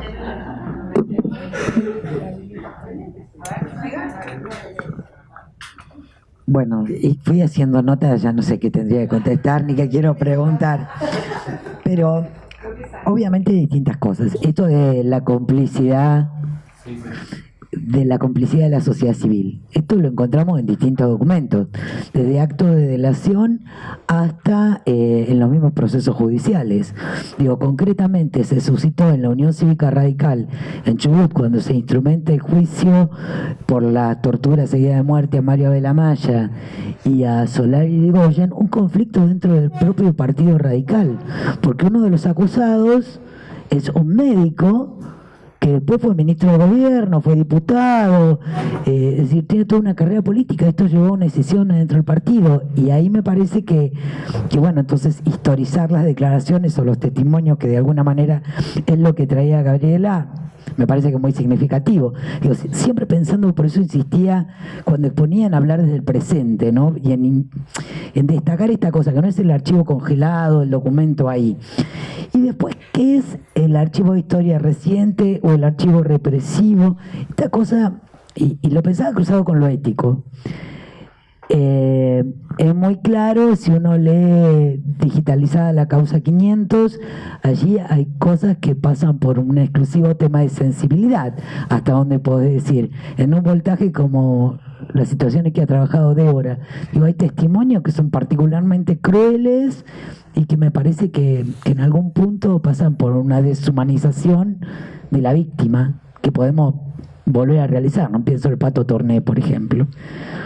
Pero por otro lado, en términos de la represión, el archivo de prontuarios policiales tiene seguimientos a obreros comunistas en Comodoro en las primeras décadas del siglo, pero tiene persecución a militantes peronistas después de la fusiladora, y encontramos una carpeta, hasta ahora solo con 5 expedientes, que vamos a publicar algo, de expulsados chilenos. Es decir, el tema de lo reciente, y en esto voy a lo que traía Marina hace un rato. ¿Desde dónde lo construimos? En mérito al archivo, ¿no? O a cómo leerlo. Yo creo que del compromiso ético todos estamos de acuerdo en lo que pensamos de los militares, pero está bueno que avancemos en dar cuenta de las complicidades de la sociedad civil. Y me parece que eso de la historia lo estamos intentando.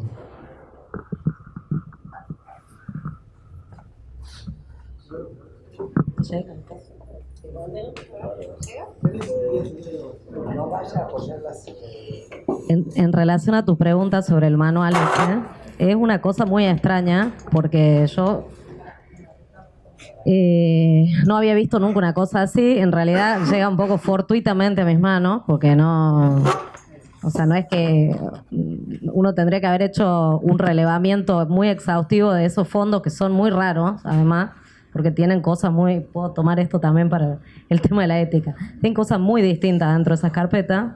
Hay desde temas personales hasta con información sobre personas, hasta este tipo de papeles que parece un manual o un apunte de un curso o la sistematización de alguien que dijo, me siento a formar a nuevos interrogadores sobre cómo hacer operativos, cómo detectar porque está centrado en eso, en cómo detectar militantes según sus costumbres de vida, que es como antropológico total. Yo, la verdad que el tono familiar en el que escribe el represor que escribió eso me dio mucha incomodidad, porque, bueno, para los militantes la muerte de heroica es tal cosa, y clavada, no es que sea muy bien hecha, digamos, la etnografía sobre los militantes, hasta cómo eligen sus casas, bueno, una cantidad de cosas.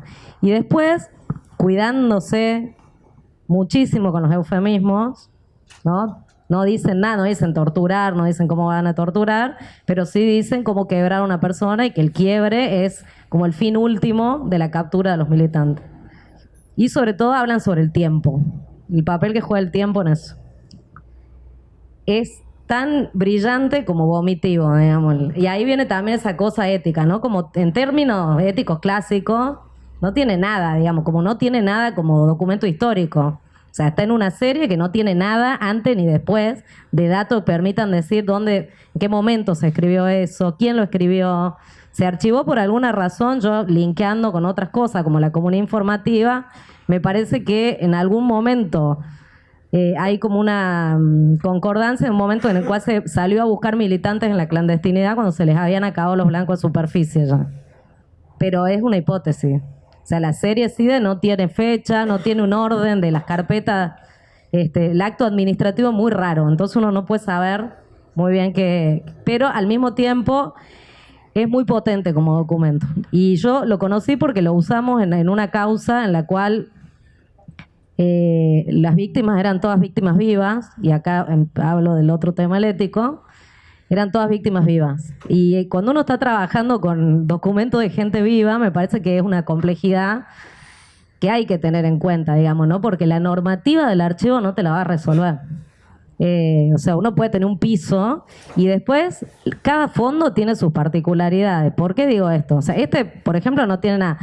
Depende cómo se lo lee, al documento sirve o para la propia defensa, digamos, para decir de que efectivamente se habían pasado del otro lado, que ese era como el argumento de deslegitimación de los testigos, de esas víctimas vivas, testigos, o cómo sirvió la querella, y ahí es donde yo un poco ayudé, digamos, en el alegato, después de 7, 8 años de investigación con sobrevivientes, para mostrar que eso era parte de un método y no de la voluntad de cada persona, por más que se había escuchado día tras día tras día durante 3 años, que se reproducía todo el tiempo ese procedimiento, mostrarle a alguien con vida, decirle que sabían todo, bueno, que está ahí sistematizado.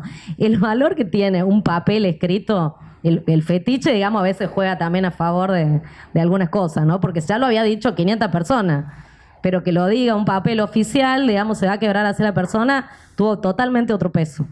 Entonces, son filosos, digamos, esos documentos y su interpretación. Obviamente no está en los investigadores imponerle la línea de lectura de un documento a nadie, digamos. Lo único que podemos hacer es como generar un marco más amplio de comprensión. Y en relación a lo ético, voy a hablar de mi experiencia en particular. Yo, como soy antropóloga, trabajo más bien con gente que me habla, no tanto con documentos. Entonces sé que la gente que me habla se va a embolar, porque ya me lo dijo, sí, tal o cual. Al final todo eso termina siendo como, uno lo termina sistematizando como los tabúes o el etos, de, bueno, palabras así, ¿no? Pero uno sabe que la militancia es un tabú, que la traición es un tabú. Entonces, si un documento que quizás no produjeron ellos, ¿no? Pero está en un fondo donde se reproducen cosas de inteligencia y se vuelve a maltratar con la escritura a esas personas, diciendo que cantó a tal o a cual, sabiendo que eso va a ser, y eso uno lo ve en este otro documento también, la eficacia performativa que tiene esa escritura. O sea, a mí no me parece inocente que hayan escrito sobre unas cosas y sobre otras no. El acto de escribir tiene una potencia tan grande que, bueno, tampoco podemos desconocer cuando accedemos, manipulamos, etcétera, y vamos a escribir sobre eso. Yo entiendo que a veces los nombres son importantes, pero no siempre son importantes. Y forma parte del fetiche poner el nombre de una persona. O sea, han habido problemas con eso. Y habiendo estado del otro lado del mostrador, los que responden también a ese tipo de cosas son los que gestionan el archivo. Entonces, tengo una solución no muy fácil, para nada fácil. Necesito un presupuesto muy grande, que no va a suceder ni aunque cambie el país después del domingo, que es un poco como hemos trabajado lentísimo en Córdoba, ¿no? O sea, cuando hay datos personales, abro un paréntesis, también hay datos personales de los represores, que me parece que saber los hijos, saber esa cosa, es importante en esos términos, pero que esos pibes viven por ahí, ¿no? Y quizás están enojados con los padres, qué sé yo, tampoco uno los puede como... No sabe qué pasa con esa gente. Y que uno escriba algo tiene consecuencias. Ha pasado del lado de las víctimas, que es el que conozco yo más. Digamos, uno escribe y los hijos leen cosas que no saben de sus padres. Entonces ahí se te pudre, ¿no? Porque no lo hablaron, porque uno lo ve mucho en los juicios a eso. Bueno, voy a contar mi violación, pero déjame que antes hable con mi hija, antes que hable con mi hijo. Voy a contar, los represores van a decir que yo puse una bomba, para que le cuente a mis hijos, que le ponga en contexto esta información. Es solamente una cuestión de tiempo y de presupuesto, por supuesto, porque el tiempo es plata, poder trabajar con la persona viva, si quiere liberar o no sus documentos, más allá de la legislación, ¿no? Que tenga el tiempo de poder decir, bueno, hablo con mi hijo y después te libero el documento. Esa es una solución. Nosotros hemos trabajado todo el tiempo así, con las entrevistas que producíamos, con información que ya había sido publicada en testimonios que están colgados en internet, y que de todas maneras una persona en un contexto había contado una violación estando embarazada, para todo público, estaba en internet eso, pero ella no quería que circulara de otra forma. Entonces, bueno, o sea, yo no soy nadie para decirle que no, que sí, ya dijiste que te violaron embarazada, ya está, dando vuelta. Son tiempos de las personas también. En mega archivo me imagino que debe ser muy difícil ver persona por persona, pero es como lo ideal, porque también es la intimidad de cada uno, ¿no? O sea, son situaciones que han puesto la intimidad muy a flor de piel. No, bueno, pero pasa que cuando estás laburando con el papel en concreto, ¿me entendés? La persona, incluso en el contexto de dar un testimonio para un cierto fin, para en un cierto momento, cuenta algo que después no está tan bueno que circule. Y lo hizo solamente para meter preso a alguien en ese contexto. Y después, ¿qué hace con eso? Queda accesible para todos. No sé. Bueno, gracias. El problema de ser última es que se acumularon tantas cosas de todo lo que se dijo de la mesa, que ya no sé ni por dónde retomar. No, tengo un montón de cosas. El problema es que supe muchas cosas. A ver, la primera, empiezo por la última, que es la cuestión de la ética. Para el tipo de fondos que yo trabajé en relación con la transición, no es un problema que se me planteó como tal. Sin embargo, es un problema que nos atraviesa todo el tiempo. En el equipo de trabajo que tenemos con Valentina Salvi, Claudia Feli y varias personas más, trabajamos sobre la ESMA. Y, por ejemplo, tenemos claramente el problema que plantea Mariana en relación con la delación. Y entonces, una de las decisiones que hemos tomado en una de las sublíneas de trabajo es que tenemos que resignar conocimiento transmitible. En el sentido de que... Ahora, capaz que más adelante se puede... No, a ver, estoy hablando de una delación que es contada, que está en el testimonio judicial, que no es ocultada por el actor, y sin embargo nosotros decidimos éticamente que no vamos a dar cuenta de ella porque nos parece que habilita ciertas cosas que no son las que nos interesan contar. Aún sí, esa delación nos sería útil para dar cuenta de algunos aspectos del proceso represivo. Pero digo, a mí me parece que la pregunta sobre la ética es una pregunta que se responde en contexto, sobre la investigación concreta, en los momentos concretos, con los actores involucrados, no tiene una única respuesta. La otra experiencia que yo tuve en la discusión ética fue cuando trabajé sobre la represión durante el peronismo. En un momento que estaban las causas judiciales abiertas, yo intenté proteger lo que estaba haciendo, diciendo desde qué lugar estaba hablando, etcétera, etcétera, tomando una posición ética y política muy fuerte, y me fue muy cuestionada. Porque como yo historiadora tomaba posición política en un libro. Aguante el positivismo de la historia. O sea. En fin, bueno. La otra cuestión que retomaba Victoria y también Gabriela sobre la justicia, la historia y la necesidad de una ley de archivos, yo coincido absolutamente. Porque si no estamos operando como si el esquema judicial o el escenario judicial fuera eterno. El escenario judicial en algún momento, no sé en qué plazos, en qué tiempos, se va a agotar y nos vamos a quedar con que los únicos archivos que tenemos organizados y clasificados y accesibles, en el mejor de los casos, fueron los que sirvieron para el proceso judicial, ¿sí? Cuando yo contaba hace un rato lo de que no encontraba el expediente de Varela, no es que no encuentro el expediente de Varela, no encuentro ningún archivo del Ministerio de Guerra del siglo XX. Está, Ministerio de Guerra siglo XIX, Ministerio de Guerra sigue funcionando como tal durante varias décadas del siglo XX, los archivos no existen. O sea, estamos perdiendo, como decía Gabriela, un cacho de nuestra historia, entonces es un problema futuro serio.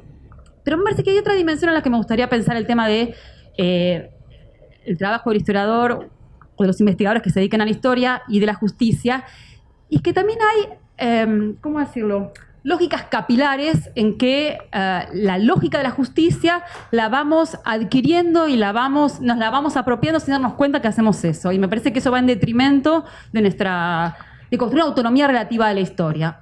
Otro ejemplo totalmente personal. Trabajando sobre la ESMA, hablamos todo el tiempo, con Hernán Confino, con quien trabajamos esta línea de investigación, sobre delitos económicos. No. Eso es judicializar los términos de un proceso histórico que no tiene que ser nombrado de esa manera. Pero esto esto es un proceso, estoy hablando de la reflexión sobre nuestra investigación. Pero esto tiene que ver con la manera en la que nosotros como investigadores, como parte de un contexto, nos vamos apropiando de lógicas que me parece que a veces van en detrimento de la autonomía de nuestra reflexión. Porque tal vez por nombrarlo de esta manera estoy dejando de ver otras cosas que podría haber si no estoy pensando en la figura del delito para llamar a eso que sucede dentro de la ESMA, ¿no? Es un tema que me preocupa. Y lo último, sobre los actores civiles,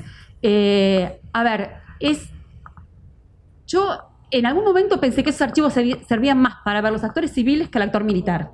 En el sentido, en particular las actas, en el sentido de que el actor militar ahí está bastante transparente en sus decisiones tomadas, no los otros archivos, y los actores civiles son un entramado que tienen una presencia tan fuerte que es asombroso, en el sentido de que uno lo que ve son actores corporativos e institucionales, sindicatos, partidos políticos, iglesia, poder judicial, y después aparece todo el tiempo en diálogo y negociación con el poder militar, lo que da cuenta de un nivel de, de intercambio cotidiano y permanente que va mucho más allá de lo que sabemos.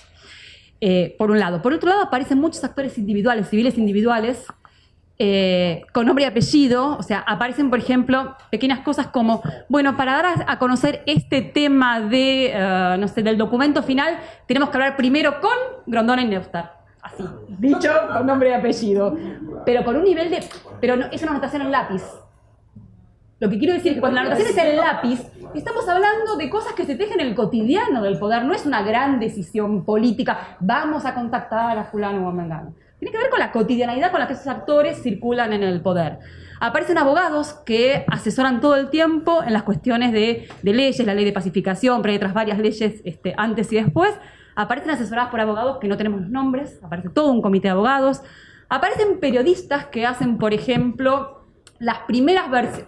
El documento final de abril del 83 tenía varias versiones, una de las cuales había una versión de divulgación hecha por un periodista en el que se reconocía que se había torturado. Obviamente al periodista y a la versión de la tortura la fueron. Gracias por tu versión.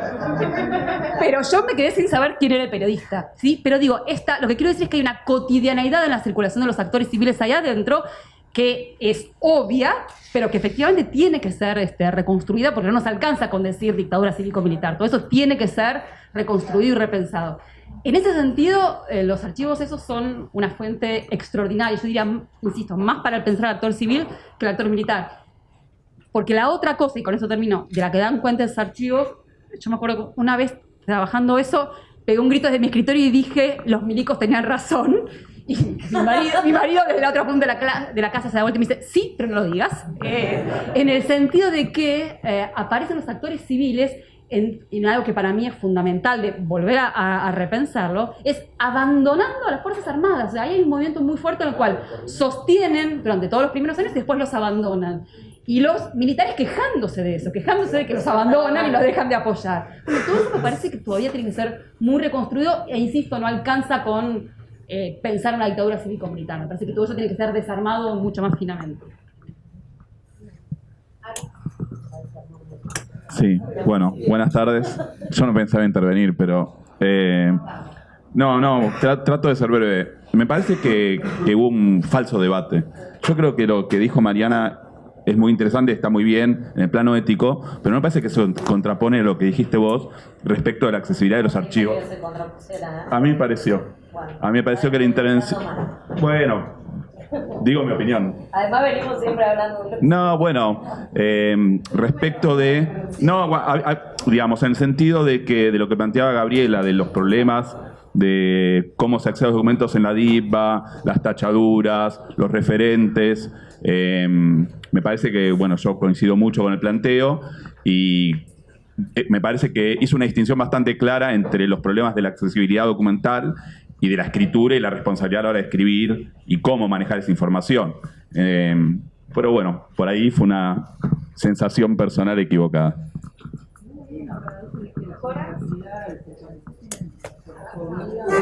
Decir que usamos datos sensibles para cubrirse ellos y nosotros no tenemos un resguardo respecto de esto.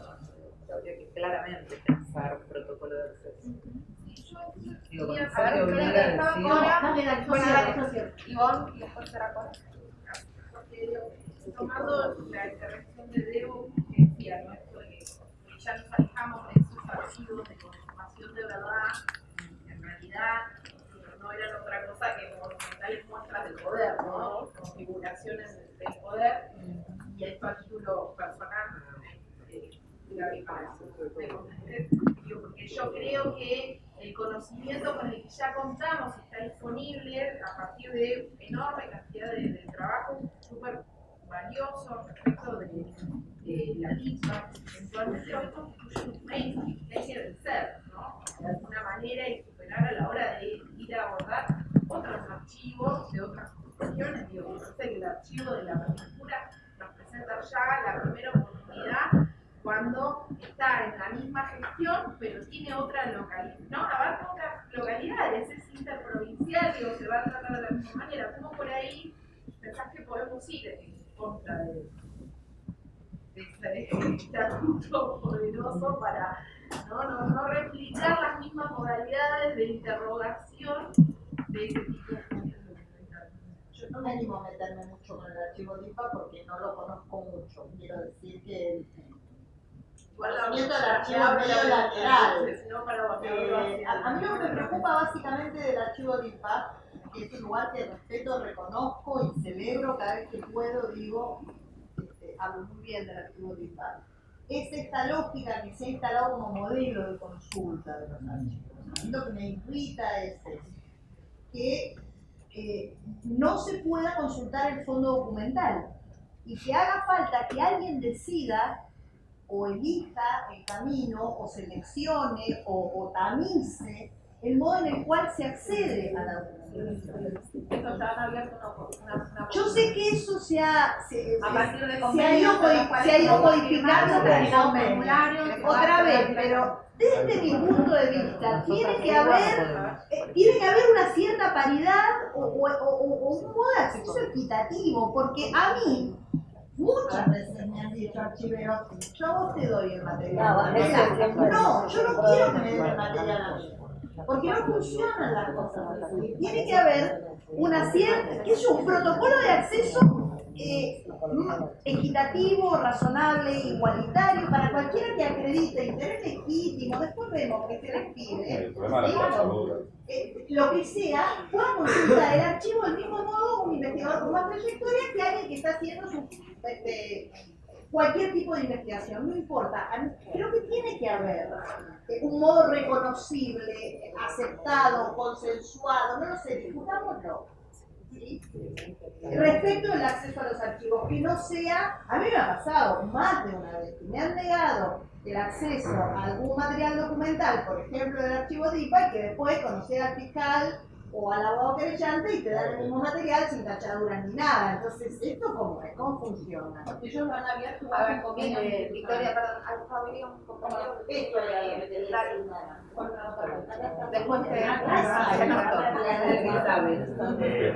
bueno, sí, en realidad yo formo parte de un equipo en la que tengo como varias accesos a la DIPA, trabajo en la Universidad de La Plata, formo parte del equipo de investigación que hacemos investigación de los trabajadores, las trabajadoras, y hace unos años venimos trabajando con el archivo de la DIPA, con la mesa B, que son los archivos vinculados al mundo Fabril, específicamente con La Plata, Berizo y Ensenada.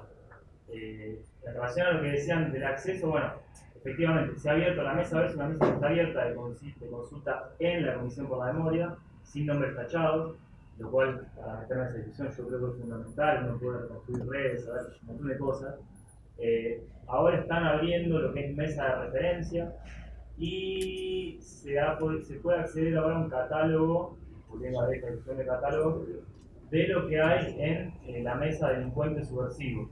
No hay acceso ahora todavía a la mesa de delincuentes subversivos, sí va a haber un catálogo con nombres tachados. Creo que la misma Comisión por la Memoria lentamente va habilitando esa posibilidad. Yo espero que esté toda habilitada.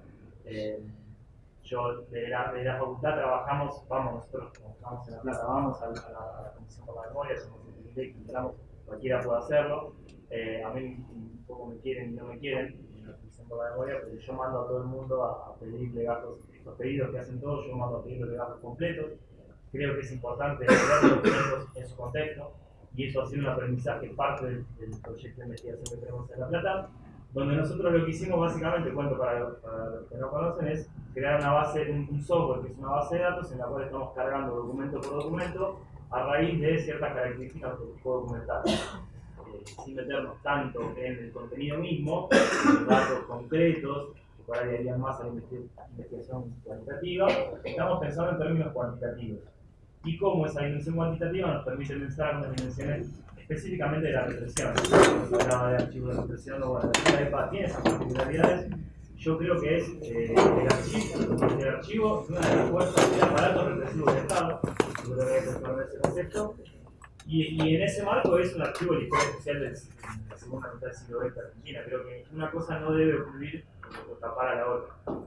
Particularmente nosotros trabajamos con un archivo de la represión, pero no abordamos el periodo de la dictadura, o sea, terminamos del 55 al 76, entonces pensamos en la represión en un plano más amplio y pensamos en la represión desde estos intentos de sistematización y de ver lo cuantitativo, pensamos o intentamos pensar la dimensión que tiene la represión en los procesos de formación de la clase y la cotidianidad de la clase obrera, más allá de los elementos concretos represivos que todos pensamos que son los secuestros y las represiones en la calle, ¿no? Vamos descubriendo lentamente un entramado de vinculación muy fuerte entre el mundo sindical y la policía. ¿Sí? Citar ejemplos, los sindicatos entre el 55 y el 73 mandaban pedidos a la comisaría para que les permitan hacer asambleas, se dejaban las órdenes del día, bueno. Toda esa relación, todo ese tejido de la clase obrera nos parecía interesante y lo vemos construyendo por ahí. Igualmente nada, quería incorporar un comentario relacionado a eso, a la posibilidad de acceder a esos documentos que hoy se puede hacer, ¿no? Para quien no lo sabe, van a la IFA, se sienta en la computadora, ves el documento en papel, estaría bueno porque hay anotaciones en lápiz, es importante ver, pero se puede acceder a la mesa B, ahora a la mesa de referencia y esperemos que en algún día sea la mesa de referencia. A ver, estaba Ceci, ¿podemos? Un minuto tenemos. Una intervención más. En el Archivo Nacional de Alemania, justamente hace 2 años que venimos trabajando en una política de acceso para regular la accesibilidad que hay en el archivo, que sin duda es la gran deuda que tiene la ANM. Y si nosotros tuviéramos que pensar en restringir en función de la ley de protección de datos personales, los documentos que tenemos porque son sensibles, realmente tendríamos que tachar el archivo completo. ¿Cómo? Las actas del cabildo. Sí, bueno, el Archivo General de la Nación, la corrupción, la DIPA no es el único modelo que hay en ese sentido. Tiene un dictamen a favor de la Dirección de Datos Personales que dice que justamente si ellos brindan a la consulta diferencian entre acceso y reprografía. El investigador puede ir a consultar, el ciudadano puede ir a consultar el documento que tenga datos sensibles firmando un compromiso de no divulgación de esos datos por los que accede, y hay cierto control en cuanto a quién miró y quién investigó cada cosa. Entonces un poco si el día de mañana ese investigador, esa persona difunde, divulga, bueno, queda registro que sí, evidentemente lo vio, y bueno, uno trata también de capacitar y acompañar a la persona que mira en relación a la problemática de difundir esa información. No hay igual algo que permita resolver este problema, que es un problema que creo que no hay la proporcionalidad entre el acceso a la información y la protección de los datos personales o sensibles. Es algo que da para una jornada, una semana entera. Sobre todo me parece que siempre hay que incorporar a algún actor que no suele estar en esos espacios, que son justamente las personas involucradas en esos documentos. Me parece que también está bueno incorporarlas, pero digamos, si nos basamos en, bueno, puede vulnerar su intimidad, bueno, no podemos dar nada a la consulta también. Entonces está claro que hay que sentarse a discutir sobre este tema. Pero otra cosita, y para seguir sumando polémica a la cuestión, la ley de acceso a la información pública además establece y obliga, y nosotros hicimos una consulta a la Agencia de Acceso a la Información sobre este tema, y dice que en realidad no deberíamos tachar nada ni restringir nada, porque lo que tiene que ver con información vinculada a delitos de lesa humanidad, en la ley dice que no se permite utilizar ninguna de las excepciones que prevé la ley, ni siquiera la de datos personales y sensibles. Digo, seguir sumando polémica. Está claro que hay que seguir debatiendo sobre esto, hay que seguir pensándolo, porque bueno, digo, no es cuestión, pero me parece que nada, como para seguir sumando información al tema, es algo que estaría bueno charlar.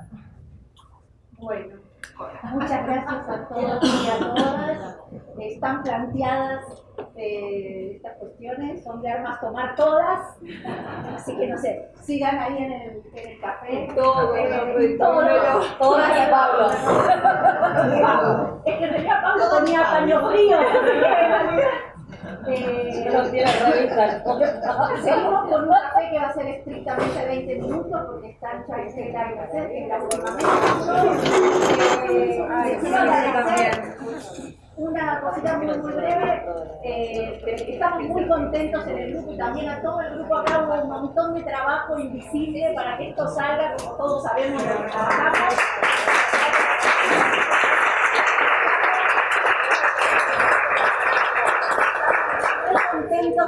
Contentas de haber sido este nodo de conexión, digamos. Creo que a estos tiempos de ausencia de Estado para organizar esto correspondería con jornadas más extensas, con pasajes para todos, con comida más rica, etc. No, porque ya de comida ya estamos. Esto fue lo que yo me tengo que ir a la clase, así que quiero pedirle perdona Estela especialmente, pero después tenemos todo filmado, y a Mercedes que está allá afuera, y despedirme de todos. Y también decirles que como está todo filmado vamos a comunicarnos porque hay una idea de hacer algo con todo esto, les vamos a pedir permiso a cada uno de qué podemos subir, qué parte, qué no, qué quieren, y también los documentos por escrito que trajeron y que por ahí quedaron cosas afuera, que por ahí los quieren sumar para que hagamos tenemos acá el sitio del Germán también con posibilidad de tener un espacio online para subir y cambiar donde va. Así que bueno, seguimos en el café un ratito y unos 20 minutos.